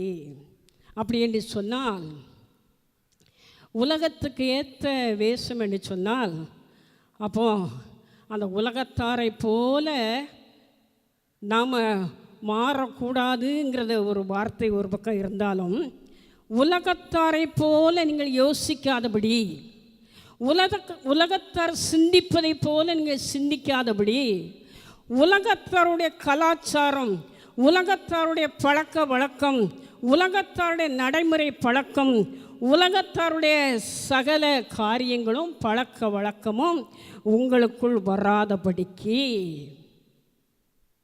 இப்பிரபஞ்சத்தின் வேஷத்தை நீங்கள் அவர்கள் சிந்திப்பதைப் போல, அவர்கள் பார்ப்பதைப் போல, அவர்கள் நடந்து கொள்வதைப் போல அவருடைய காரியங்களை நீங்கள் கற்றுக்கொள்ளாதபடிக்கு. அதுதான் இந்த பிரபஞ்சத்தின் வேஷம். நம்ம உடனே என்ன நினைப்போம்னா, ஒரு ஏழையாக விசுவாசினா இப்படி தான் இருக்கணும், கர்த்தருடைய பிள்ளைன்னா ஒரு தாழ்மையை தான் காட்டணும்னு சொல்லி உடைய மாற்றுவோம், ஹேர் ஸ்டைலை மாற்றிடுவோம், நகை பூவெல்லாம் தூக்கி எரிஞ்சிட்டு, இல்லை அவங்க தான் ஆடம்பரமாக இருக்காங்க, அவங்க தான் ரொம்ப நாகரிகமாக இருக்காங்க, நம்ம ஆண்டோடைய பிள்ளை, நம்ம அப்படிலாம் இருக்கக்கூடாதுன்னு சொல்லி இந்த சரீர பிரகாரமான மாற்றத்தை நாம் உருவாக்க ஆரம்பிக்கிறோம். இந்த வெளிப்பிரகாரமான தோற்றத்தை நாம் மக்கள் மத்தியிலே, நான் ஆண்டோடைய பிள்ளை, நான் கர்த்தருடைய பிள்ளை, நான் ஆலயத்து போகிறவள், நான் ஒரு விசுவாசி, நான் ஒரு செபிக்கிறவர்கள், நான் ஒரு ஊழியக்காரின்னு சொல்லி வெளிப்பிரகாரமாக நம்முடைய தாழ்மையை ஏழையைப் போல, இல்லாதவர்களைப் போல, முடியாதவர்களைப் போல, கஷ்டப்படுகிறவர்களைப் போல நம்முடைய தோற்றத்தை நாம் காண்பிக்கிறோம். வேதம் அப்படி நம்மை வெளிப்பிரகாரமாக நம்மை வேஷத்தை மாற்றிக்கொள்ள இந்த வேதம் நம் கற்றுக் கொடுக்கவில்லை. என்ன சொல்கிறேன்னு சொன்னால், அவர்கள் செய்கிற தீமையான காரியத்தை நீ செய்யாதபடி, அவர்கள் செய்கிற துன்மார்க்கமான காரியத்தை நீ செய்யாதபடி, அவர்களிடம் இருக்கிற அருவருப்பான பழக்க வழக்கங்கள் உனக்குள் வராதபடி, அவர்களுக்குள் இருக்கிற ஆபாசமான கிரியைகள் உனக்குள் வராதபடிக்கு, அவர்களைப் போல நீ இல்லாதபடி என்ன செய்ய வேண்டும்? கர்த்தர் இந்த பிரபஞ்சத்துக்கு ஒத்த வேஷத்தை நீ அவர்களைப் போல செய்யாத, அவர்களைப் போல வாழ்க்கை நடைமுறையை நீ கற்றுக்கொள்ளாதே, அதை நீ தெரிந்து கொள்ளாதே, அதன்படி வாழ பிரயாசப்படாதே. இப்பிரபஞ்சத்தின் வேஷம்னு சொன்னால் அதுதான். நம்ம வெளியே தோற்றத்தை மாற்றுவதில், கலட்டுவதில், ஏழையை காண்பிப்பதில் அது அடையாளம் அல்ல. மற்றவர்களைப் போல, இவர்களைப் போல, அவர்களைப் போல உன் பாரம்பரியம், உன் பழக்க வழக்கம் வந்துடக்கூடாது என்று சொல்லி தான் இந்த வேதம் நமக்கு தெளிவாய் கற்றுக் கொடுக்கிறது. அவருடைய எண்ணங்களும் யோசனைகளும், அவருடைய கலாச்சாரமும் பழக்க வழக்கங்களும், அவருடைய செய்கைகளும் நமக்குள் இல்லாதபடிக்கு தேவன் நமக்கு வைத்திருக்கிற நன்மையும் பிரியமும் பரிபூர்ண சித்தம் இன்னதென்று பகுத்து அறிந்து கொள்ளக்கூடிய ஒரு காரியத்தை நாம் கற்றுக்கொள்ள வேண்டும் என்று சொல்லி ஆவியானவர் அந்த இடத்துலையே நமக்கு வெளிப்படுத்துகிறார். அதுதான் இந்த பிரபஞ்சத்துக்கு ஒத்த வேஷம். பக்கத்து வீட்டுக்காரங்களை போல, எதிர் வீட்டுக்காரங்களை போல, பழகிய மக்களைப் போல, அதை போல உன் வாழ்க்கையை நீ மாற்றிக்கொள்ளாதே.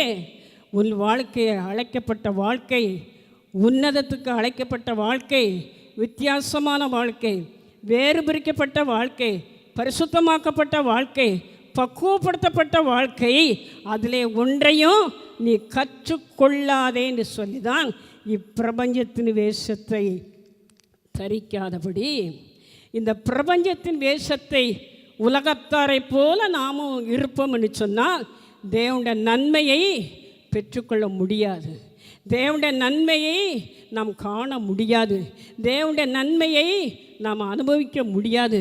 தேவனுடைய நன்மை நம்மை விட்டு அது எங்கேயோ தூரத்திலே இருப்பதை போல இருக்கும். தேவனுடைய நன்மையும் பிரியமும் அவருடைய பரிபூர்ண சித்தம் இன்னதென்று அறிந்து கொள்ள வேண்டும் என்று சொன்னால் மனம் புதிதாக இருக்க வேண்டும். மனம் இப்பிரபஞ்சத்துக்கொத்த வேஷத்தை தரிக்க மனதுக்குள்ளே இடம் கொடுக்க கூடாது, அனுமதிக்கக்கூடாது. அதுதான் ஆண்டவராக இயேசு கிறிஸ்து சொல்லுகிறார், மனம் திரும்புங்கள், பரவராஜ்யம் சமீபத்திருக்கிறது. மனம் திரும்புங்கள். நம்ம நினைப்போம் மனம் திரும்பி தானே ஆலயத்துக்கு வந்திருக்கோம், மனம் திரும்பி தானே ஞானஸ்தானம் எடுத்திருக்கோம், மனம் திரும்பி தானே நம்மளோட வாழ்க்கை மாறுக்கு. இல்லை, இன்னும் அநேக காரியங்களிலே, அநேக விஷயங்களிலே, அநேக சந்தர்ப்பங்களிலே, அநேக சூழ்நிலைமைகளே மனம் மாறாதபடிக்கு இப்பிரபஞ்சத்துக்கு ஒத்த வேஷத்தை நாம் தரித்து கொண்டே இருக்கிறோம். அதுதான் நம்முடைய வாழ்க்கையிலே தெய்வ சித்தம் இன்னதென்று சொல்லி அறிந்து கொள்ளக்கூடிய அந்த ஞானத்தை நாம் பெற்றுக்கொள்ளாமலே இருக்கிறோம்.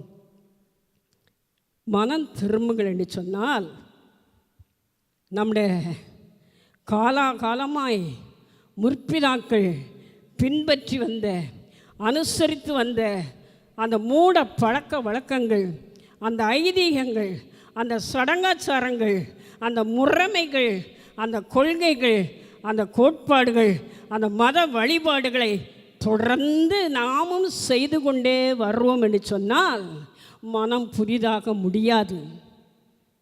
இப்பிரபஞ்சத்தின் வேஷத்தை நாம் தரித்தவர்களாய் காணப்படுவோம். நம்முடைய வாழ்க்கை எந்த ஒரு ஆசீர்வாதத்தையும் நாம் பெற்றுக்கொள்ளவே முடியாது.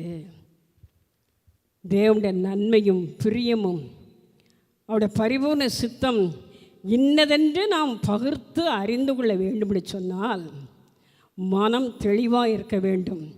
வாழ்க்கை உலகத்தாரின் வேஷத்தை நாம் தரித்து கொள்ளாதபடி அதிலே தெளிவாக இருக்க வேண்டும்.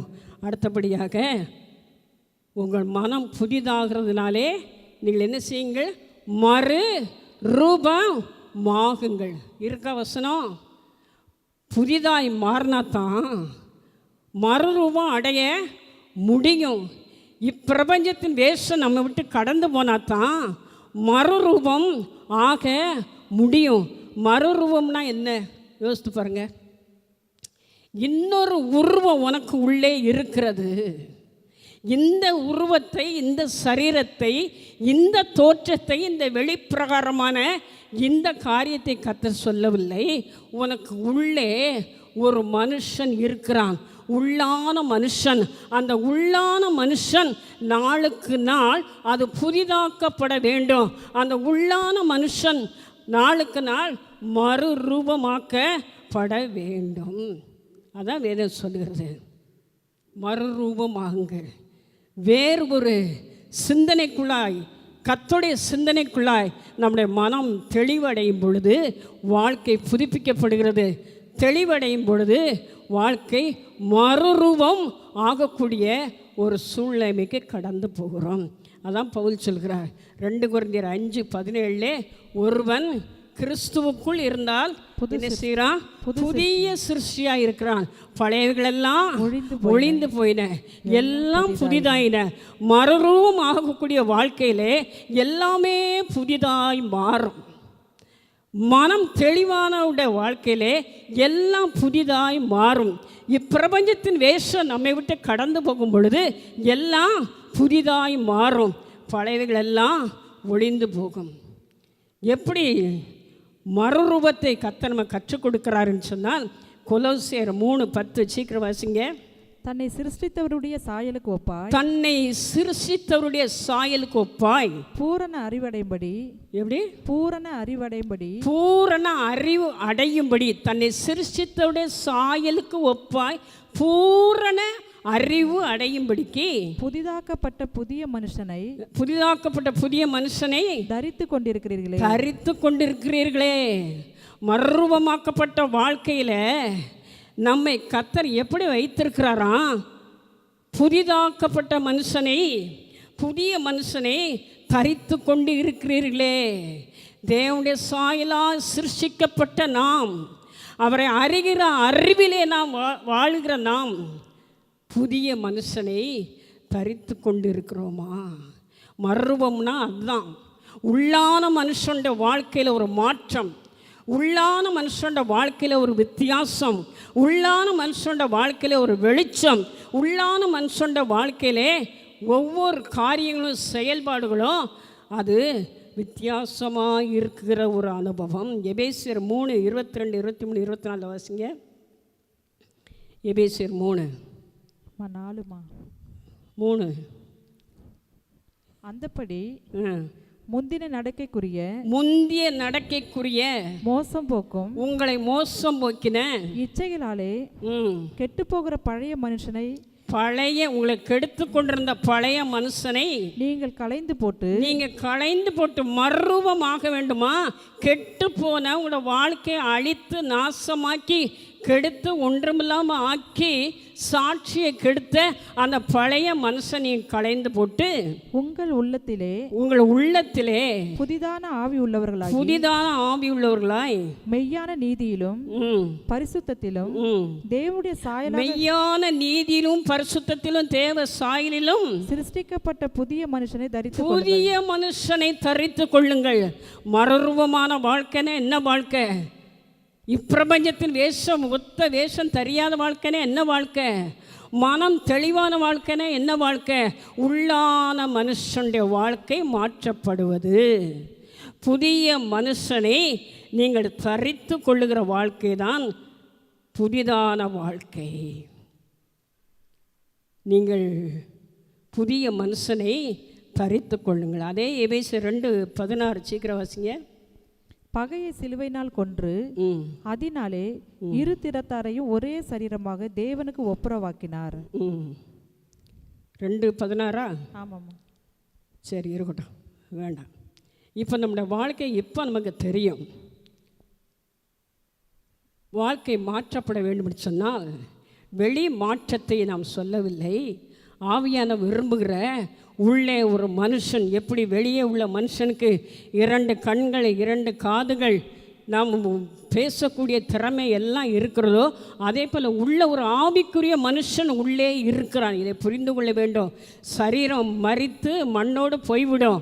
இந்த உள்ளான இருக்கிற மனுஷன்தான் நாளுக்கு நாள் பலப்பட்டு புதிதாக்கப்பட்டு தேவனுடைய சாயலாய் தினமும் புதுப்பிக்கப்பட்டு மறுரூபமாகி மகிமையிலே தேவனை தரிசிக்கக்கூடியவர்களாய் நாம் காணப்பட முடியும், மாற முடியும். இந்த உள்ளான மனுஷன் பலப்படவில்லை, புதிய மனுஷனாய் மாறவில்லை என்று சொன்னால் அநேக இழப்புகளை நாம் இழந்து கொண்டே இருப்போம். அநேக நஷ்டங்களை அனுபவித்து கொண்டே இருப்போம். அநேக வாழ்க்கையிலே துன்பத்தையும் தொல்லைகளையும் வேதனைகளையும் சோதனைகளையும் மேற்கொள்ள முடியாதபடிக்கு தடுமாறி தவித்து சஞ்சலப்பட்டு கொண்டே இருப்போம். அப்படி வேதத்தில் சிலர் இப்படிப்பட்ட மறுரூபம் அடையாத வாழ்க்கை நிமித்தமாய் கஷ்டத்தை அனுபவித்தவர்களை பார்ப்ப. எண்ணாகமம் 14:24 சீக்கிரம் வாசிங்க. எண்ணாகமம் 14:24. என்னுடைய தாசனாகிய காலேப் வேற ஆவிய உடையவனாய் இருக்கிறபடினாலும் உத்தமமாய் என்னை பின்பற்றி வந்தபடினாலும். எல்லாரும் எடுத்துக்கிடுங்க. எண்ணாகமம் 14 எல்லாரும் எடுங்க.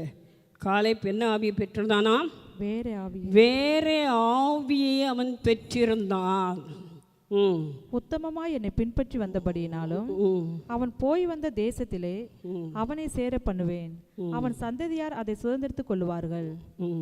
சரி, என்னுடைய தாசனாகிய காலேப் வேறு ஆவியை உடையவனாய் இருக்கிறபடினால், உத்தமமாய் என்னை பின்பற்றி வந்தபடினால் அவன் போய் வந்த தேசத்திலே அவனை போய் சேர பண்ணுவேன். கர்த்தர் வாக்கு கொடுக்கிறார். வேற ஆவி உடையவன், இந்த உலகத்துக்கு ஒத்த வேஷம் போடாத மனுஷன்தான் அந்த காலேப்பை குறித்து வேதம் தெளிவாய் சொல்லுகிறது. வேறே ஆவியை பெற்றவன், உன்னத ஆவி, பரலோகத்தின் ஆவி அவன் பெற்று வந்தபடியால் தான் இந்த பிரபஞ்சத்துக்கேற்ற ஒரு நாடகத்தை அவன் நடிக்காதபடி, இப்பிரபஞ்சத்துக்கேற்ற ஒரு வேஷத்தை அவன் தெரியாதபடி, இப்பிரபஞ்சத்துக்கேற்ற பழக்க வழக்கங்களை, கலாச்சாரத்தை அவன் கற்றுக்கொள்ளாதபடிக்கு அவன் வேறே ஆவியை உடையவனாயிருந்து அழைக்கப்பட்ட, சொல்லப்பட்ட கானான் தேசத்துக்கு அவன் சொந்தக்காரனாய் மாறினான். அதே எண்ணம் 14:36 வாசிங்க. அந்த தேசத்தை சோதித்து பார்க்கும்படி மோசையால் அனுப்பப்பட்டு திரும்பி அந்த தேசத்தை குறித்து துர்ச்செய்தியை கொண்டு வந்து சபையார் எல்லாரும் அவனுக்கு விரோதமாய் முறுமுறுக்கும்படி அந்த துர்ச்செய்தியை சொன்னவர்களாகிய அந்த மனிதர் கர்த்தருடைய சந்நிதியில் வாதையினால் செத்தார்கள். தேசத்தை சுற்றி பார்க்க போன அந்த மனிதரில் நூனின் குமாரனாகிய யோசுவாவும் எப்புனையின் குமாரனாகிய காலேப் மாத்திரம் உயிரோடு இருந்தார்கள். மோசே இந்த வார்த்தைகளை இஸ்ரவேல் புத்திரர் அனைவரோடு சொன்னபோது ஜனங்கள் மிகவும் துக்கித்தார்கள். தேசத்தை சுற்றி பார்க்க போன அந்த மனிதரில் நூனின் குமாரனாகிய யோசுவாவும் எப்புனேயின் குமாரனாகிய காலேப் மாத்திரம்தான் உயிரோடு இருந்தார்கள். 12 கோத்திரத்திலிருந்து 12 பேரை திறமையானவங்க, தைரியமானவங்க, இப்படிப்பட்டவங்க தான் மோசே கானான் தேசத்தை சுற்றி பார்க்கும்படி அனுப்புகிறார். ஆனால் போய் வந்த 10 பேரும் என்ன செய்கிறாங்க? அந்த தேசத்தை குறித்து துர்ச்செய்தியை பரப்பினார்கள். வாசிங்க அந்த வசனத்தை. அந்த தேசத்தை சோதித்து பார்த்து வந்த மோசையால் அனுப்பப்பட்டு திரும்பி அந்த தேசத்தை குறித்து துர்ச்செய்தியை கொண்டு வந்தார்கள். சபையார் எல்லாரும் அவனுக்கு விரோதமாய் முறுமுறுத்தபடி அந்த துர்ச்செய்தியை சொன்னவர்கள் அந்த மனிதர் கர்த்தருடைய சந்நிதியில் வாதையினால் செத்தார்கள். சரி, இப்போ இந்த 2 பேருடைய பார்வை எப்படி இருந்துச்சு? இந்த 10 பேருடைய பார்வை எப்படி இருந்துச்சு? இந்த 2 பேருடைய சிந்தனை எப்படி இருந்துச்சு? இந்த 10 பேருடைய சிந்தனை எப்படி இருந்துச்சு? இந்த 2 பேரும் போய் வந்தாங்களே, இவங்களுடைய நோக்கம் எப்படி இருந்துச்சு? இந்த 10 பேருடைய நோக்கம் எப்படி இருந்துச்சு?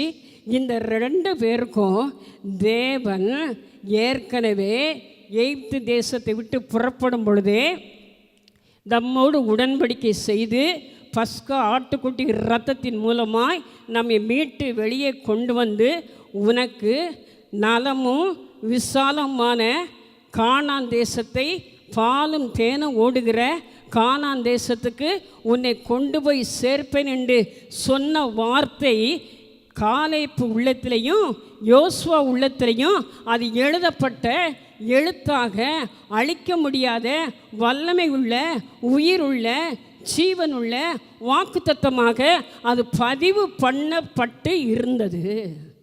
இந்த 10 பேருடைய பார்வையிலையும் அந்த தேசத்தை பார்க்கும் பொழுது இவங்க பார்க்குற மாதிரி அங்கே ராட்சச பிறவிகள் இருந்தாங்க.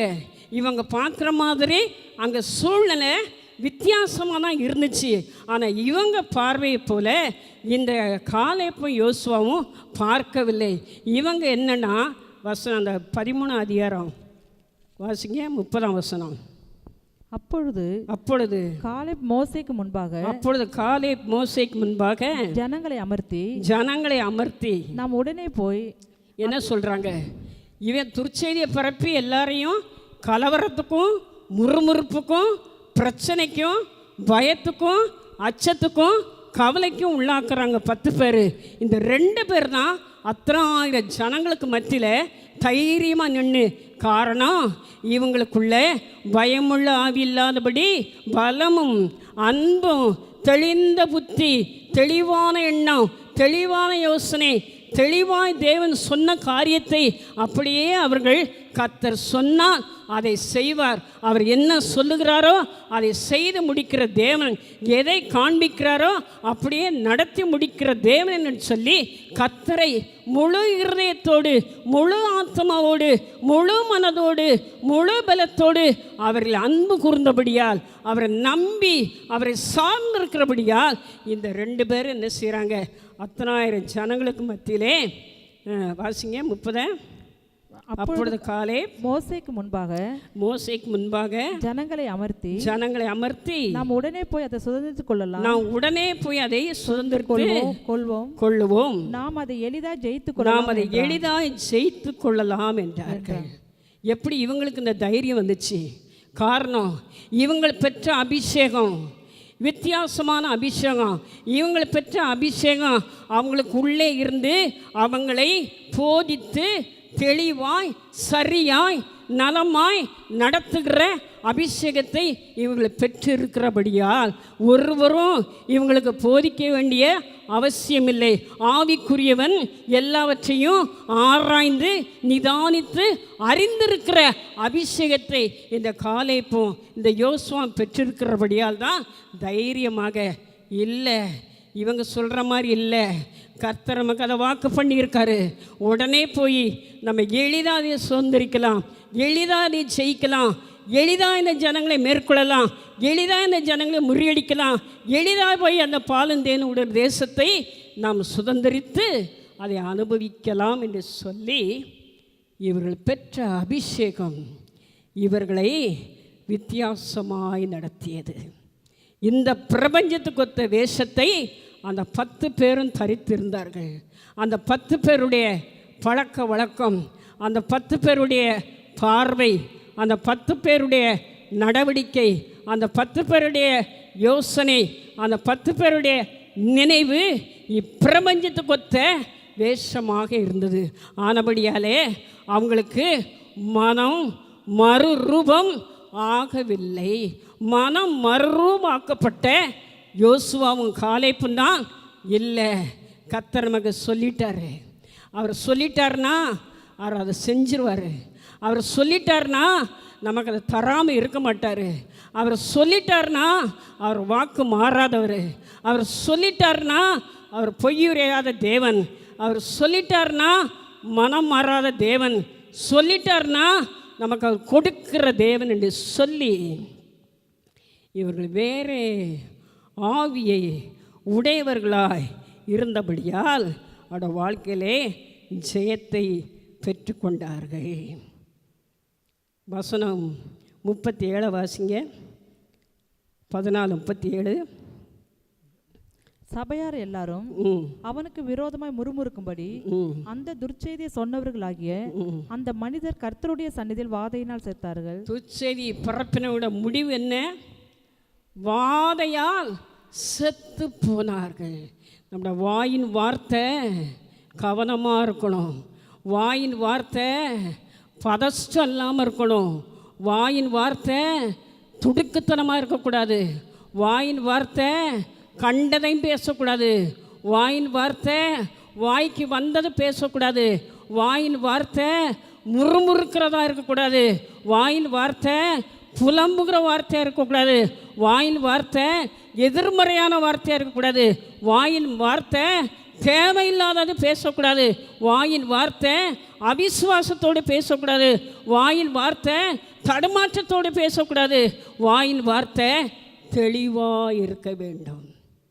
இந்த 10 பேரும் ஜனங்களை கலவரப்படுத்தி, ஜனங்களை கலகப்படுத்தி, ஜனங்களை முறுமுறுக்க வச்சு, ஜனங்களை பயப்பட வச்சு அவரோட வாழ்க்கையில் அத்தனை கலவரத்துக்கும் அவர்கள் காரணமாக இருந்தபடியால் அவர்கள் என்ன செய்தார்கள்? அவர்கள் வார்த்தையின்படி, அவர்கள் ஜனங்களுக்கு துர்ச்செய்தியை பரப்பினதின்படி அவர்கள் வாதையால் செத்து போனார்கள் என்று சொல்லி வேதத்திலே வாசிக்கிறோம். உங்கள் மனம் புதிதாகிறதுனாலே நீங்கள் மறுரூபமாகுங்கள். தெளிந்த புத்தி உள்ளவர்களாக இருங்கள். ஏதோ கிறிஸ்தவ வாழ்க்கை விளையாட்டான வாழ்க்கை அல்ல, வேடிக்கையான வாழ்க்கை அல்ல, மாய்மாலமான வாழ்க்கை அல்ல, பெயர் கிறிஸ்தவம் போல வாழ்க்கை அல்ல. கிறிஸ்தவ வாழ்க்கை என்று சொன்னால் வேதம் நமக்கு என்ன கற்றுக் கொடுக்கிறதோ அதிலே நாம் தெளிவாய் சரியாய் புரிந்து வேத அறிவோடு, வேத வெளிச்சத்தோடு, வேத ஞானத்தோடு தினமும் அடியெடுத்து வைத்தால்தான் மறுரூபமாக்கப்பட்ட ஒரு மனுஷனாய் மறுரூபமாக்கப்பட்ட ஒரு மனுஷியாய் மாற முடியும். அதில் பாருங்கள், ஒரு வேடிக்கையான வசனம் 14:4 வாசிங்க. பின்பு அவர்கள் நாம் ஒரு தலைவனை ஏற்படுத்தி கொண்டு என்ன செய்கிறாங்க? எகிப்தை விட்டு வெளியே வந்தாச்சு. வனாந்தரத்தில் தண்ணீர் இல்லைங்காங்க, தண்ணீரை கொடுக்குறாரு. அப்போல்லாங்க இல்லை, பசியோடு இருக்காங்க, அப்போ தான் கொடுக்குறாரு. இறைச்சி வேணுங்காங்க, காடையை கொடுக்குறாரு. இப்படி வனாந்தரத்தில் அந்த ஜனங்களுக்கு தேவையான குறைவில்லாத அத்தனை ஆசீர்வாதங்களை பெற்று அனுபவித்தார்கள். இந்த கானான் தேசத்தை பார்த்து இவர்கள் அவிசுவாசத்தோடு பயத்தோடு இவர்கள் நம்பிக்கை இல்லாதபடி தைரியத்தை இழந்து நாம் அந்த தேசத்தை நாம் அடையவே முடியாது, பெற்றுக்கொள்ளவே முடியாது, அனுபவிக்கவே முடியாது, சுதந்திரிக்கவே முடியாதுன்னு சொல்லி அவர் என்ன செய்கிறாங்களா? வாசிங்க இப்போ. பின்பு அவர்கள் நாம் ஒரு தலைவனை ஏற்படுத்தி கொண்டு எகிப்துக்கே திரும்பி போயிடுவோம். என்ன ஒரு மோசமான இருதயம், என்ன ஒரு நன்றி இல்லாத இருதயம். தேவன் நடத்தி வந்த அத்தனை காரியங்களையும் உணர முடியாத ஒரு கல்லான இருதயம். அதான் இஸ்ரவேல் ஜனங்கள் குறித்து சொல்லும் பொழுது, வணங்கா கழுத்துடைய ஜனங்களே. முறுமுறுப்பாங்க, எதுக்கெடுத்தாலும் எதற்கெடுத்தாலும் கல்லை தூக்கி மோசே கல்லெறிஞ்சு சாகடிக்க நினைப்பாங்க. முரட்டாட்டமான ஜனங்கள், வணங்கா கழுத்துடைய ஜனங்கள், எதிர்த்து நிற்கிற ஜனங்கள், போராடுகிற ஜனங்கள், கலவரத்தை உண்டாக்குற ஜனங்கள், பிரச்சனை எழுப்பி விடுகிற ஜனங்கள். இப்படிப்பட்ட ஜனங்கள் என்ன செய்கிறாங்க?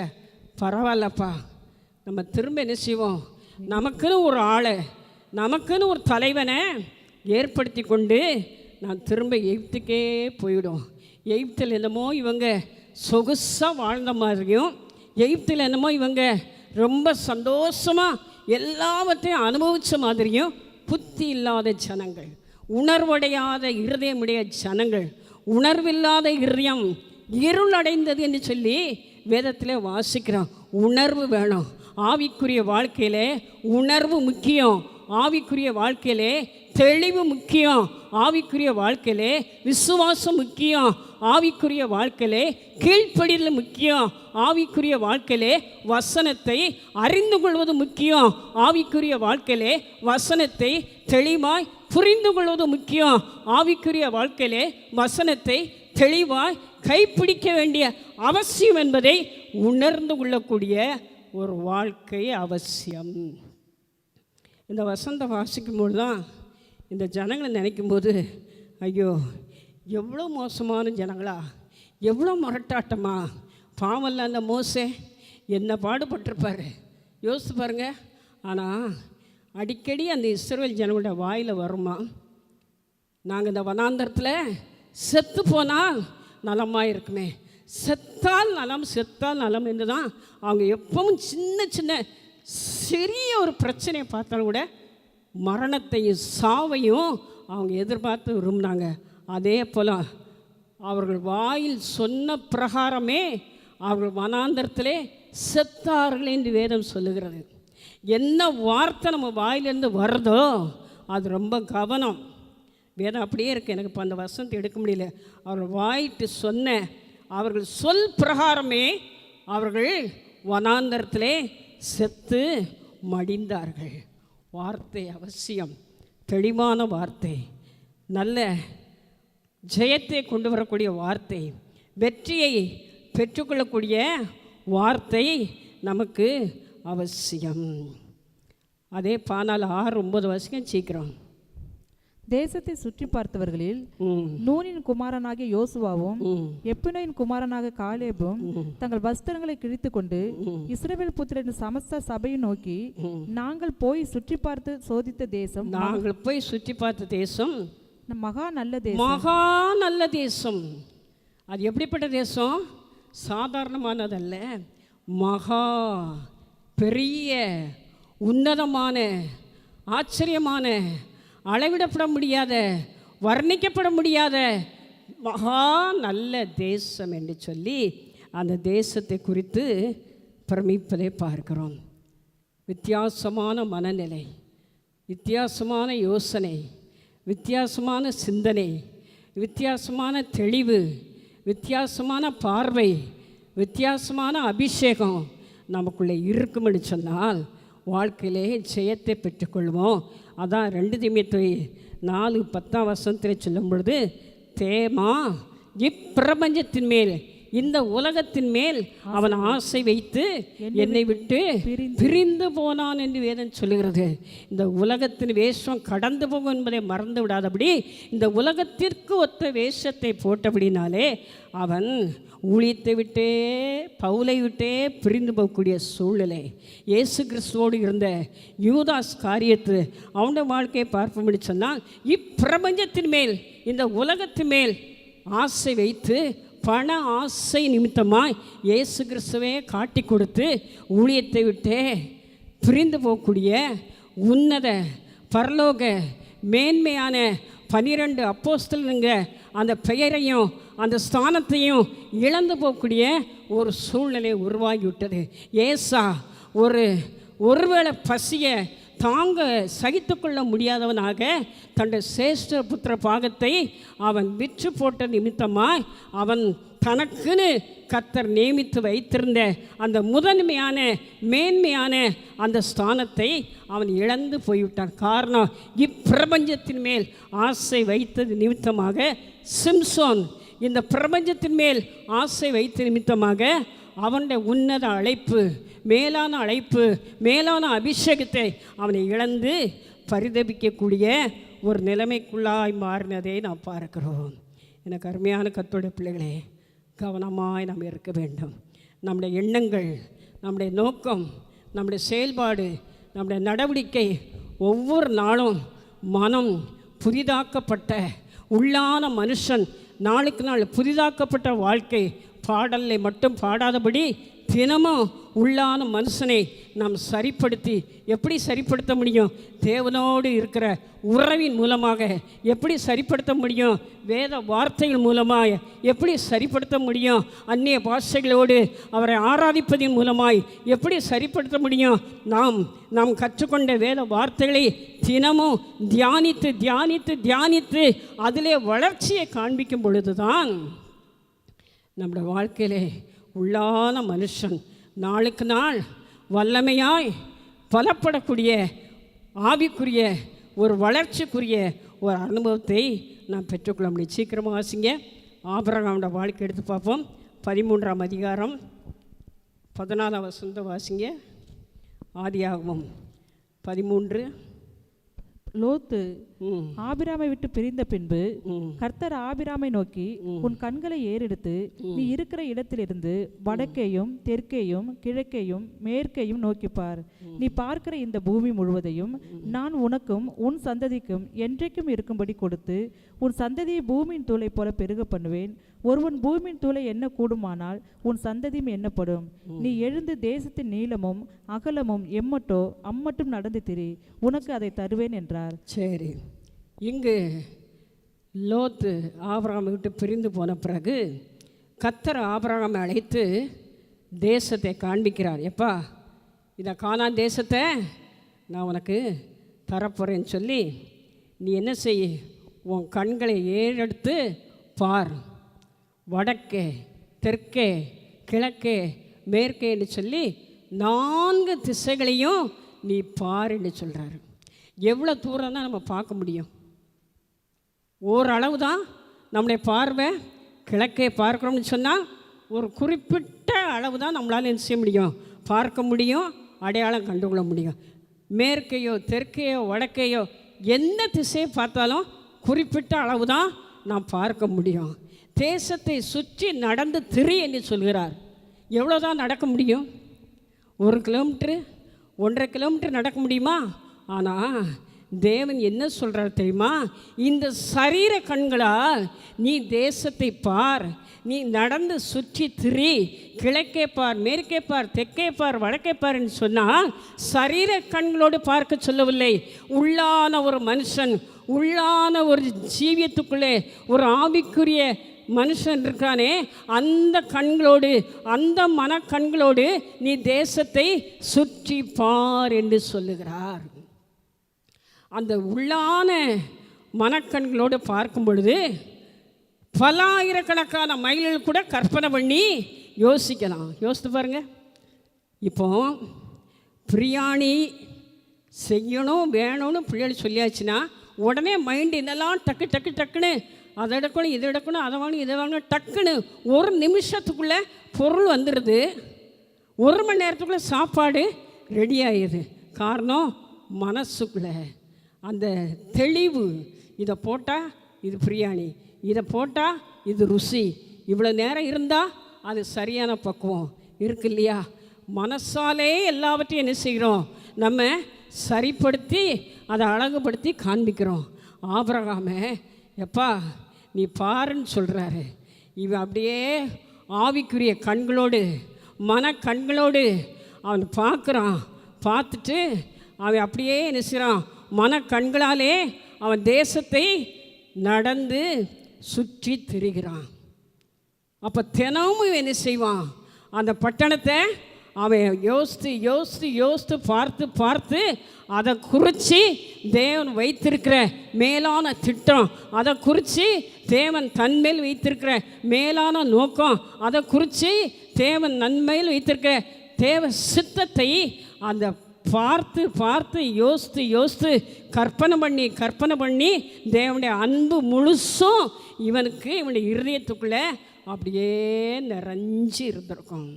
அருமையான கர்த்தருடைய பிள்ளைகளே, நீ எம்மட்டுமோ அம்மட்டும் நடந்து தெரியுன்னு சொல்கிறாரு. உடனே என்ன செய்கிறான் ஆபிரகாம்? 16 வசனத்தை வாசிங்க. 18. அப்பொழுது ஆபிரகாம் கூடாரத்தை பெயர்த்து கொண்டு எபிரோனில் இருக்கும் மம்ரேயின் சமபூமியில் சேர்ந்து குடியிருந்து அங்கே கர்த்தருக்கு ஒரு பலிபீடத்தை கட்டினான். அங்கே போய் ஒரு கூடாரம் போட்டான். தேவன் சொன்ன உடனே எப்படி விசுவாசம் வேலை செய்யுது? நம்மனா என்ன செய்வோம்? சொல்கிறாரு, நம்மளால் முடியுமா? அங்கே அந்நிய ஜாதிகள் இருக்காங்க, நம்ம அதை ஜெயிக்க முடியுமா? அவர் எப்போ தருவாரோ தெரியாது. நம்ம போய் அதை இப்போமே அதை யோசித்து என்ன செய்ய, இப்போமே அதை குறித்து நம்ம பேசி என்ன செய்ய, இப்போமே அதை போய் நம்ம என்ன செய்ய போகிறோன்னு சொல்லி நம்ம குறுகிய மனம்னா முடியாதுங்கிற அந்த குறுகிய வட்டத்துக்குள்ளே தான் நம்ம இருப்போம். ஆனால் அப்புறம் கர்த்தர் சொன்ன உடனே பார்க்க சொல்கிறாரு. கண்களை ஏறெடுத்து பாருங்காரு. நீ சுற்றி தேசத்தை நடந்து திரிங்கிறாரு. உடனே என்ன செய்கிறான்? ஆமாம், தேவன் சொன்னால் சொன்னதான் என்று சொல்லி உடனே ஆபரம் கூடாரத்தை பெயர்த்து கொண்டு போய் எபிரோனில் இருக்கும் மம்ரேயின் சமபூமியிலே சேர்ந்து அங்கே குடியிருந்து அங்கே கர்த்தருக்கு ஒரு பலிபீடம் கட்டி கர்த்தரை தொழுது கொள்ள ஆரம்பிக்கிறான். அருமையான கர்த்தருடைய பிள்ளைகளே, விசுவாசம் ஆவிக்குரிய மறுரூபமாக்கப்பட்ட இருதயம் இருக்கும்படி சொன்னால் விசுவாசம் தானாக இறங்கி தானாக செயல்பட வைக்கும், தானாக அடியெடுத்து வைக்கும். விசுவாசம் இல்லைன்னு சொன்னால்தான் பயம், விசுவாசம் இல்லைன்னு சொன்னால்தான் கவலை, விசுவாசம் இல்லைன்னு சொன்னால்தான் முடியாது, விசுவாசம் இல்லைன்னு சொன்னால்தான் இயலாமை வெளிப்படுத்தும், விசுவாசம் இல்லைன்னு சொன்னால் தைரியமே இருக்காது, விசுவாசம் இல்லைன்னு சொன்னால் நம்மளால் ஒன்றுமே முடியாதுன்னு சொல்லி ஓரமாக உட்காந்துருவான். அப்புறம் இல்லை, இப்போமாவது நமக்கு பைபிள் இப்படி பிரசங்கம் பண்ணக்கூடிய ஆட்கள் நம்முடைய கரத்திலே தேவன் எல்லாவற்றையும் கொடுத்து வைத்திருக்கிறார், கேட்க வைத்திருக்கிறார், அனுபவிக்க வைத்திருக்கிறார். அந்த காலத்தில் வேதாகமோ கிடையாது, ஆலயம் கிடையாது, பிரசங்கியார்கள் கிடையாது, ஆலோசனை கொடுப்பவர்கள் கிடையாது. அந்த நாட்களிலே ஆபிரகாம் கர்த்தருடைய சத்தத்தை கேட்டு அவ்வளவு ஒரு கீழ்ப்படிந்து அப்படி ஒரு விசுவாசத்துக்குள்ளே அடியெடுத்து வைத்து வாழ்வான் என்று சொன்னால், இன்றைக்கு 66 புஸ்தகத்தையும் கையில் வைத்து கொண்டு தினமும் இன்றைக்கு நம்ம கர்த்தருடைய வார்த்தையை கேட்கக்கூடிய எல்லா சூழ்நிலை நமக்கு இருந்தாலும் கூட விசுவாசத்தில் இன்னும் தடுமாறுகிறோமே, விசுவாசத்தில் இன்னும் குழம்புகிறோமே, விசுவாசத்தில் இன்னும் முறுமுறுக்கிறோமே, விசுவாசத்தில் இன்னும் செயல்பட முடியாமல் இருக்கிறோமே, விசுவாசத்தில் இன்னும் முன்னேற முடியாமல் இருக்கிறோமே. ஆபிரகாமை யோசித்து பாருங்கள். ஒன்றுமில்லாத காலத்திலே நாட்களிலே கர்த்தருடைய வார்த்தையை அப்படியே ஏற்றுக்கொண்டு அப்படியே கீழ்ப்படிந்து அப்படியே கர்த்தர் சொன்ன காரியத்தை அவன் நிறைவேற்றுவதை நான் பார்க்கிறோம். இப்போ ஆதியாகமம் 15:5 வாசிங்க. 15 அதிகாரத்தை திருப்பி அவர் அவனை வெளியே அழைத்து, நீ வானத்தை அண்ணாந்து பார், நட்சத்திரங்களை எண்ண உன்னால கூடுமானால் அவைகளை எண்ணு என்று சொல்லி, பின்பு அவனை நோக்கி, உன் சந்ததி இவ்வனமாய் இருக்கும் என்றார். சரி, இப்போ ஆபிரகாம் 15:1 பார்த்தா, ஆண்டு இந்த காரியம் நடந்த பின்பு கர்த்தருடைய வார்த்தை ஆபிரகாமுக்கு தரிசனத்தில் உண்டாகி, அவர் ஆபிரகாமே நீ பயப்படாதே, அவனுக்கு கேடகமும் உனக்கு மகாபெரிய பலனமாக இருக்கிறான். உடனே அவன் சொல்கிறான், கர்த்தராகி ஆண்டவரே, அடியனுக்கு என்ன தருவீர்? எப்போ இடத்த காண்பிச்சிங்க, பார்த்தேன், நம்புனேன், விசுவாசிக்கிறேன், ஏற்றுக்கொண்டேன். விசுவாசத்தோடு கூடாரத்தை பெயர்த்து நீங்கள் சொன்ன இடத்துல கூடாரம் போட்டு பலி செலுத்தி உம்மை தொழுது கொண்டேன். ஆனால் எனக்கு இன்னும் குழந்தை இல்லையே, பிள்ளை இல்லையே, வயது கடந்து போய் கொண்டிருக்கிறது. ஆனால் கர்த்தர் ஆபிரகாமை அழைக்கும் பொழுதே, ஆதியாகமம் 12:3 சீக்கிரம் வாசிங்க. 12:3 சொல்கிற, உனக்குள் பூமியின் வம்சங்கள் ஆசீர்வதிக்கப்படும். அழைக்கும் பொழுதே 12ஆம் அதிகாரத்தில், எப்பா உன்னை கொண்டு தான் இந்த முழு உலகத்தையும் நான் ஆசீர்வதிக்க போகிறேன், உனக்குள்ள ஒரு சந்ததி வரும், அந்த சந்ததி மூலம்தான் பூமியெல்லாம் நிரப்பப்படும்னு சொல்லி ஏற்கனவே அழைக்கும் போதே கர்த்தர் வாக்கு சொன்னார். தேசத்தை அளந்து, தேசத்தை கண்களால் பாரு, நீளம் அகலம் எவ்வளோன்னு சொல்லி சுற்றி நடந்து தெரியுங்காரு. அந்த 13 கடைசி வசனத்தை பாருங்கள். அப்பொழுது ஆபிரகாம், இல்லை அது கிடையாது, 16, உன் சந்ததியை பூமியின் தூளை போல பெருக பண்ணுவேன். ஒருவன் பூமியின் தூளை எண்ணக்கூடுமானால் உன் சந்ததியும் எண்ணப்படும். எப்போ தேசத்தை காண்பிக்கும் போது மறுபடியும் சொல்கிறாரு, 12ஆம் அதிகாரத்தில் ஓ மூலம் தான் பூமி ஆசீர்வதிக்கப்படுங்காரு. 13ஆம் அதிகாரத்தில் எப்போ உன் சந்ததி பூமியின் தூளை போல இருக்கும்ப்பா, ஒருத்தராலையும் எண்ணி முடியாதுன்னு சொல்லி 13ஆம் அதிகாரத்தில் சொல்கிறாரு. 15ஆம் அதிகாரத்தில் இவன் கேட்குறான், பாவம் போல, ஆண்டவரே அடியனுக்கு என்ன தருவீர்? எனக்கு குழந்தை இல்லையே. என் வீட்டில் எலியேசர்னு சொல்லி ஒரு பிரதானி மூத்த ஊழியக்காரன் இருக்கிறான், அவனுக்கு தான் என் ஆஸ்தி ஐஸ்வர்யம், அவனை என் வாரிசோ, அவனுக்கு தான் எல்லாம் போய் சேருமோ, அவனுக்காகத்தான் இவ்வளோ பிரயாசப்படுறனோன்னு உள்ளுக்குள்ளே ஆபிரகாமுக்கு ஒரு தடுமாற்றம், ஒரு போராட்டம்.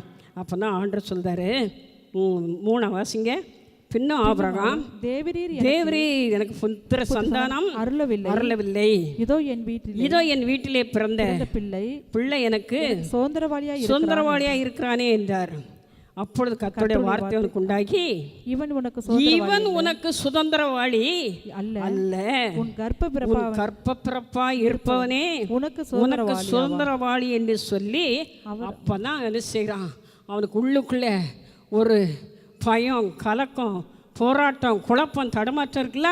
இங்கே வா, நீ கூடாரத்துக்குள்ளே உள்ளே உட்கார்ந்து நீ சாராளை பார்த்து அவ சரீரமும் வயது முதிர்ந்து போச்சு, உன் சரீரமும் வயது முதிர்ந்து போச்சு, 2 பேரும் உங்கள் வெளி தோற்றத்தை பார்த்து கொஞ்சம் உங்களுக்கு அவிசுவாசமான ஒரு சூழ்நிலை உருவாகிறது போல இருக்கிறது. அதான் பதறி ஆண்டவரே எனக்கு குழந்தை இல்லையே, எப்போ தருவீர், என்னைக்கு கொடுப்பீர்னு சொல்லி ஒரு ஏக்கத்தோடு கேட்குற சூழ்நிலைமையை ஆண்டவராக கர்த்தர் புரிந்து கொண்டு தான், வெளியே வா, உன் குறுகிய மனப்பான்மை விட்டு வெளியே வா, நீ குடியிருக்கிற கூடாரத்தை விட்டு வெளியே வா. குடியிருக்கிற கூடாரமும் உன்னை அடைச்சி வச்சு உன் மனசை குறுகி போய் காட்டுது, உன் மனநிலையும் குறுகி போச்சு, வருஷம் ஆகுதே ஒன்றும் கிடைக்கலையேன்னு சொல்லி ஒரு பயமும் தடுமாற்றமும், நடக்குமோ நடக்காதோ என்கிற சந்தேகமும் கேள்விக்குறியும் உனக்கு புலம்பலும் உண்டாகிறது. வெளியே வான்னு சொல்லி மேலே காட்டுறாரு, வானத்தை பாரு, நட்சத்திரத்தை உன்னால் என்ன கூடுமா? எப்படிப்பட்ட தேவன் பாருங்கள். எத்தனை வருஷம் ஆனாலும், எப்போ உங்களுக்கு ஆரம்பத்தில் நீங்கள் ரட்சிக்கப்பட்ட நாட்களில், ஆலயத்தில் அடியெடுத்து வைத்த நாட்களே உங்களுக்கு தேவன் எதை வாக்கு பண்ணாரோ, எத்தனை நாள், எத்தனை மாதம், எத்தனை வாரங்கள், எத்தனை வருஷங்கள் ஆனாலும் உங்களுக்கு சொன்னதை அவர் செய்யாமல், கொடுக்காமல், நிறைவேற்றாமல் இருக்கவே மாட்டார். ஒரு அல்லேலூயா சொல்லுங்க. மேலே பாரு, நட்சத்திரம்லாம் உன்னை பார்க்குது இல்லையா? உன் சந்ததியும் இவ்வண்ணமாக தான் இருக்கும். அந்த நட்சத்திரத்தை பார்க்கும்போதெல்லாம் இவனுக்கு என்ன தோணியிருக்கும், அவ்வளவு என் பிள்ளைகள் தான் சொல்லி அந்த நட்சத்திரம் கண் சிமிட்ட இதெல்லாம் என்ன அப்பா அப்பா அப்பான்னு கூப்பிடுமோன்னு சொல்லி அவனுடைய இருதயத்துக்குள்ளே கர்த்தர் அப்படித்தானே அடையாளம் மட்டும் காட்டுறாரு. இதை போல தான்ப்பா உன் சந்ததி இருக்கும். அவன் உள்ளத்துக்குள்ளே ஒரு பூரிப்பு வந்திருக்கும். இதெல்லாம் தன்னே அப்பா என்று கூப்பிடுவது போல அவனுக்குள்ளே ஒரு பிரமிப்பு உண்டாயிருக்கும். அதை வாசிங்க. பின்பு அவனை நோக்கி உன் சந்ததி இவ்வண்ணமாக இருக்கும். அவன் கர்த்தரை விசுவாசித்தான், அதை அவர் நீதியாக. நீ ஆண்டரை விசுவாசிக்க உங்களோட வாழ்க்கையில் அவர் நீதியான என்னென்ன காரியங்கள்லாம் உண்டோ அத்தனை உங்களுக்கு கொடுத்து உங்களை திருப்திப்படுத்தி உங்களை மகிழ்ச்சியாக்குகிற தேவனாக இருக்கிறார். அவன் என்ன செய்கிறான்? அவனுடைய இருதயம், அவனோட மனது மறுரூபம் அடைய ஆரம்பிக்க, அவன் மனசு விசாலப்பட ஆரம்பிக்க. வசனம் ஆதி ரோமர் 4ஆம் அதிகாரத்தை எடுத்துக்கோங்க சீக்கிரம். 4:17. மேலும் நியாயப்பிரமாணம் கோபாக்கினை உண்டாக்குறது. 4:17 17 அநேக ஜாதிகளுக்கு உன்னை தகப்பனாக ஏற்படுத்தினேன் என்று எழுதியிருக்கிறபடி அவன் தான் விசுவாசித்தோருமாய் மரித்தோரை உயிர்ப்பித்து இல்லாதவர்களை இருக்கிறவை போல அழைக்கிற தேவன் நம்முடைய ஆண்டவர் யாரு? நம்ம ஆராதிக்கிற தேவன் யாரு? இப்போ உங்களுக்கு இல்லை, இப்போ நீங்கள் கேட்டது இல்லாதது போல இருக்கலாம், நீங்கள் ஆசைப்பட்டது இல்லாத போல இருக்கலாம், நீங்கள் எதிர்பார்த்தது இல்லாத போல இருக்கலாம், நீங்கள் விரும்பியது உங்களுக்கு இல்லாத போல இருக்கலாம். ஆனால் நம்ம ஆண்டவராக இயேசு கிறிஸ்து எப்படிப்பட்டவர்னு சொன்னால், இல்லாதவைகளை இருக்கிறவர்களை போல அழைக்கிற தேவனாக இருந்து தேவனுக்கு முன்பாக நாம் எல்லாருக்கும் தகப்பனானான். உன் சந்ததி இவ்வளவா இருக்கும் என்று இவ்வளவா இருக்கும் என்று சொல்லப்பட்டபடியே தான் அநேக ஜாதிகளுக்கு தகப்பனானதை கர்த்தர் ஏற்கனவே எனக்கு சொல்லிட்டாரு. இவ்வளவாய் உன் சந்ததி இருக்குமென்னு சொல்லிட்டாரு. அநேக ஜாதிகளுக்கு தகப்பனாவதை நம்புகிறதுக்கு ஏதுவில்லாதிருந்தும் கொஞ்சம் கூட சாத்தியம் இல்லை. இயற்கைக்கு அப்பாற்பட்ட ஒரு வயசு, சூழ்நிலை, தோற்றம், முடியாத நிலைமை, எல்லாமே வித்தியாசமாக இருக்குது, எல்லாமே எதிர்மறையாக இருக்குது, எல்லாமே முடியாதுங்கிற தன்மையில் காட்சியாக இருக்குது. ஆனால் கர்த்தர் ஆபிரகாம் சொல்கிறான், நம்புகிறதற்கு ஏதுவல்லாதிருந்தும் அதை நம்பிக்கையோட விசுவாசித்தான். உங்கள் வாழ்க்கையில் கூட சில நேரங்களில் ரொம்ப ஒரு முடியாத ஒரு நெருக்கமான இருண்ட காலம் போல, பயங்கர ஒரு நெருக்கத்துக்குள்ளே நீங்கள் கடந்து போவது போல இருக்கலாம்.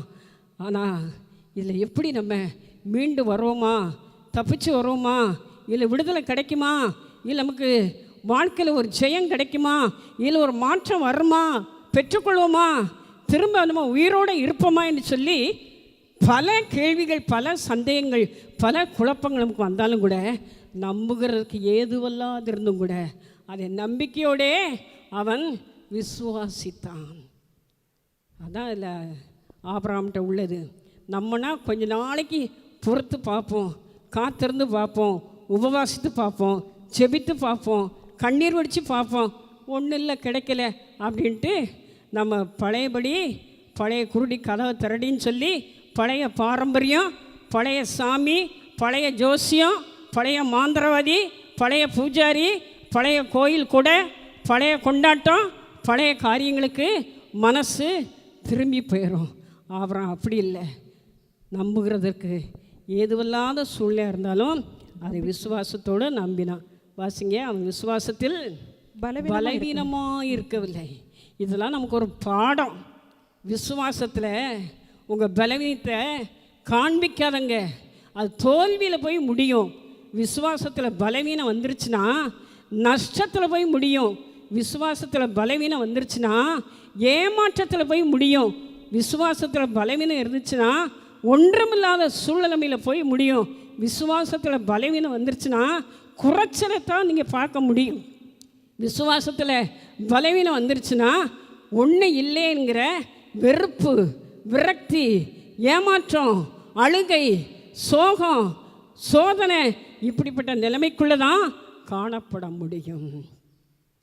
விசுவாசத்தில் தைரியம் உள்ளவங்களாக இருக்கணும். விசுவாசத்தில் பலன் உள்ளவர்களாய் இருந்தால்தான் வாழ்க்கையில் ஆபிரகாமை போல நமக்கு என்னெல்லாம் தேவன் சொல்லியிருக்கிறாரோ அதை நாம் பெற்றுக்கொள்ள முடியும். வாசிங்க. அவன் ஏறக்குறைய 100 வயதுள்ளவனாக இருக்கும்போது தன் சரீரம் செத்து போனதையும் சாராள் கற்பம் செத்து போனதையும் எண்ணாதிருந்தான். வயசு 100 ஆயிடுச்சு. அந்த அம்மாவுக்கு 90 வயசாயிருச்சு. 2 பேரும் தோல் சுருங்கி தோல் முற்றி போய் வயது நாடி நரம்பு எல்லாம் தளர்ந்து போன சூழ்நிலைமை தான். ஆனாலும் ஆபிரகாம் 2 பேரும் சரத்தை பார்த்தாலும் கூட அவர் எனக்கு வாக்கு பண்ணியிருக்கிறார், அவர் எனக்கு சொல்லப்பட்ட பிரகாரமே அவர் எனக்கு செய்வார்னு சொல்லி அவன் விசுவாசத்தில் பலமுள்ளவனாய் மாறினான். நம்ப முடியாத சூழ்நிலைமையிலும் நம்பிக்கையிலே விசுவாசம் வைத்தான். அவனோட வாழ்க்கையிலே என்ன செய்கிறான்? சாராளுக்கு வயது கற்பம் செத்து போனதையும் எண்ணாதிருந்தான். எண்ணம் முக்கியம். உங்கள் மனம் புதிதாய் மாற வேண்டும்னு சொன்னால் ஆரம்பத்தில் சொன்னனே, உங்களோட மனசுடைய எண்ணங்கள், சிந்தனை, யோசனை, நினைவு, உணர்வு, புத்தி, அறிவு, இதில் நீங்கள் தெளிந்த எண்ணம் உள்ளவர்களாய் இருந்தால்தான் ஆபிரகாமுக்கு தேவன் வாக்கு பண்ணதை ஆபிரகாம் எப்படி பெற்றுக்கொண்டாரோ அனுபவித்தாரோ அதே போல் எல்லாம் எதிராக இருக்குது, எல்லாம் வித்தியாசமாக இருக்குது, எல்லாம் கை நழுவி போன சூழ்நிலை, எல்லாம் கைவிடப்பட்ட சூழ்நிலை, எல்லாராலும் வெறுக்கப்பட்ட சூழ்நிலைமை, எல்லாராலும் விரட்டி அடிக்கப்பட்ட சூழ்நிலைமை, எல்லாராலும் புரிந்து கொள்ள முடியாத சூழ்நிலைமை, எல்லாராலும் பகைக்கப்பட்ட சூழ்நிலைமை, எல்லாராலும் நம்ம புறக்கணிக்கப்பட்ட சூழ்நிலைமை எதுவாக இருந்தாலும் கூட ஆபிரகாம் என்ன செய்கிறான்? தான் சரீரம் செத்து போனதையும் சாராள் கற்பம் செத்து போனதையும் அவன் எண்ணாதிருந்தான். நினைவு ரொம்ப முக்கியம். நம்முடைய எண்ணங்கள் எப்படி இருக்கிறதோ அப்படித்தான் நம்முடைய வாழ்க்கை, நம்முடைய குடும்பம் அமையும். அவனுடைய விசுவாசத்திலே வல்லவனாய் மாறினான். வாசிங்க. அவன் வாக்குத்தத்தம் பண்ணதை நிறைவேற்ற வல்லவராய் இருக்கிறார் என்று முழு நிச்சயமாக நம்புகிறான். அறகுறையா இல்லை, ஏனதானான்னு அல்ல, சொல்லிட்டாரு செய்வாரோ செய்ய மாட்டாருங்கிற அவிசுவாசத்தோடு அல்ல, முழு நிச்சயமாய் அவன் நம்பி தேவனை மகிமைப்படுத்தி விசுவாசத்தில் வல்லவனானா. சூழ்நிலை தாறுமாறாக இருக்கலாம், சூழ்நிலை முடியாமல் இருக்கலாம், சூழ்நிலைமை கசப்பாக இருக்கலாம், சூழ்நிலைமை வெறுப்பாக இருக்கலாம், சூழ்நிலைமை தனிமையாக இருக்கலாம், சூழ்நிலைமை வெறுமையாக இருக்கலாம். ஆனாலும் நீங்கள் என்ன செய்யுங்க? தேவனை மகிமைப்படுத்திக்கிட்டே இருங்க. நீங்கள் விசுவாசத்தில் வல்லவர்களாக மாறணும்னா தேவனை துதித்து, தேவனை பாடி, தேவனை ஆராதித்து, வேதத்தை வாசித்து, தேவனுக்குரிய நேரத்தை நீங்கள் தியானித்து அவரை மகிமைப்படுத்த விசுவாசத்தில் நீங்கள் வல்லவர்களாய் மாறுவீர்கள். விசுவாசத்தில் பலவீனமாய் இருக்க மாட்டீர்கள். விசுவாசத்தில் பெரியவர்களாய் கர்த்தர் உங்களை மாற்றி நீங்களும் அடைய வேண்டிய, பெற வேண்டிய உன்னதமான, உச்சிதமான, மேன்மையான, புகழ்ச்சியான, கீர்த்தியான, கனத்துக்குரிய அத்தனை ஆசீர்வாதங்களையும் கர்த்தர் உங்களுக்கு தந்து உங்களை ஆசீர்வதிப்பார். கடைசி வசனத்தை வாசிங்க. அவர் நம்முடைய பாவங்களுக்காக ஒப்பு கொடுக்கப்பட்டும் நம்முடைய கர்த்தராகிய இயேசு கிறிஸ்துவை மரித்தோர்ந்து எழுப்பினவரை விசுவாசிக்கிற நமக்கும் அப்படியே செய்வார். ஆபிரகாமுக்கு மட்டுமல்ல, விசுவாசிக்கிற நம்முடைய வாழ்க்கையிலையும் கர்த்தர் என்னெல்லாம் நீங்கள் விரும்புகிறீங்களோ, எதிர்பார்க்குறீங்களோ, காத்திருக்கிறீங்களோ, விசுவாசிக்கிறீங்களோ, உங்களுக்கும் கர்த்தர் அப்படியே கொடுத்து உங்களையும் ஆசீர்வதித்து உங்களையும் உயர்த்துவார். விசுவாசத்திலே பலவீனமான ஒரு இருதயத்துக்கு நீ இடம் கொடுக்கவே கூடாது. விசுவாசத்திலே வல்லவர்களாய் நாளுக்கு நாள் விசுவாசம் பெருகன்னா தேவனை எப்பவுமே மகிமைப்படுத்தக்கூடிய எல்லா சூழ்நிலையிலும் கர்த்தரை நான் எக்காலத்திலும் ஸ்தோத்தரிப்பேன். அவர் துதி எப்போதும் என் வாயில் இருக்குங்கார்.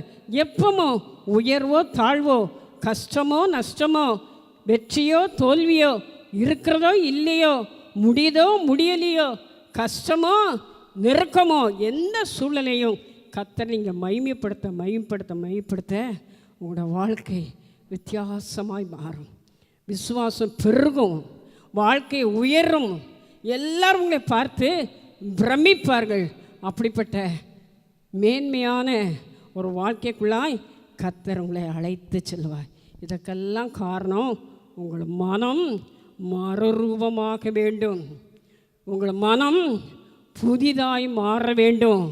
நீங்கள் இந்த பிரபஞ்சத்துக்கு ஒத்த வேஷம் தெரியாதபடி உலகத்தாரை போல நானும் கொடுக்கல் வாங்கல் எல்லாவற்றிலும் எல்லா சடங்கு சம்பிரதாயங்கள் எல்லாம் அதை போல் உலகத்தில் தானே இருக்கோம்.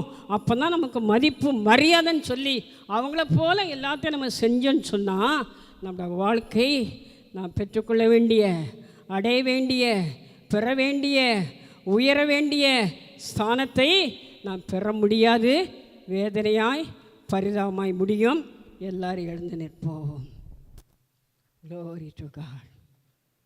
இரண்டு கரங்களே வானத்துக்கு நேராக உயர்த்தி, ஆண்டவரே, இந்த பிரபஞ்சத்துக்கு ஒத்த வேஷம் நான் தெரியாதபடி, இந்த பிரபஞ்சத்தாரை போல, இந்த உலகத்தாரை போல, என்னை சுற்றி இருக்கிற ஜனங்களைப் போல நான் இருப்பேன் என்று சொன்னால், அந்த பழக்க வழக்கம், அந்த பேச்சு, அந்த நடைமுறை பழக்கம் எனக்கு இருக்கும்னு சொன்னால் என் ஆண்டவரை மனம் புதிதாய் மாற முடியாது. தேவனுடைய நன்மைகளை பெற முடியாது. அவருடைய பிரியமான பரிபூர்ண சித்தத்தை நான் பெற்றுக்கொள்ள முடியாது. தெய்வமே, என்னோட வாழ்க்கை கேட்பதோடு மாத்திரமல்ல, அதை நான் அனுபவிக்க வேண்டாம் ஆண்டவரே, கடைப்பிடிக்க வேண்டாம் ஆண்டவரே, கீழ்ப்படிய வேண்டாம் ஆண்டவரே. கீழ்ப்படிந்து கடைப்பிடித்து அடியெடுத்து வைக்கும் பொழுதுதான் வாழ்க்கையிலே உங்களை சிகரத்தில் கொண்டு போய் அமர வைப்பார். எட்டாத உயரத்தில் கொண்டு போய் உங்களை உட்கார வைப்பார். உன்னதங்களில் அவரோடு உட்கார்ந்திருக்கிறோம் என்கிற மனநிலைமை அப்பொழுதுதான் உங்களுக்கு வரும். பிதாவே, மே துதிக்கிறோம். எல்லாரையும் ஆசீர்வதியும். கேட்ட வார்த்தை ஒவ்வொன்றும் அவருடைய வாழ்க்கைக்கு, இருதயத்துக்கு அது மாற்றத்தை கொண்டு வரட்டும் ஆண்டவரே. மாற்றத்தை கொண்டு வந்து உள்ளான மனுஷனிலே மறுரூபமாக்கப்பட்டு உள்ளான மனுஷனிலே வல்லமையாய் வளர்ச்சி அடைந்து கர்த்தாவே தேறுகிறவர்களாய் ஆண்டவரே புதிய ஆசீர்வாதங்களை பெற்றுக்கொள்ளக்கூடியவர்களாய் மாற்றுங்க ஆண்டவரே. தேவனே, ஆபிரகாமை கர்த்தாவே கண்களை ஏறெடுத்து பாருன்னு சொன்னீர். தேசம் நீளம் மட்டுமோ அம்மட்டும் நடந்து சுற்றி திரிய என்று சொன்னீர்.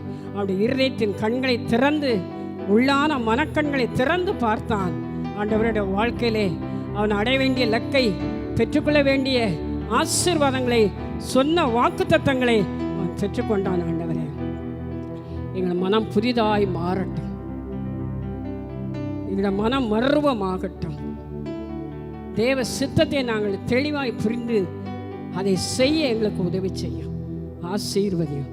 இயேசுவின் ஜெபங்கள் நல்ல பிதாவே, ஆமென். என் ஆத்துமாவே கர்த்தரை ஸ்தோத்திரி, என் முழு உள்ளமே பரிசுத்த நாமத்தை ஸ்தோத்திரி. என் ஆத்மாவே கர்த்தரை ஸ்தோத்திரி.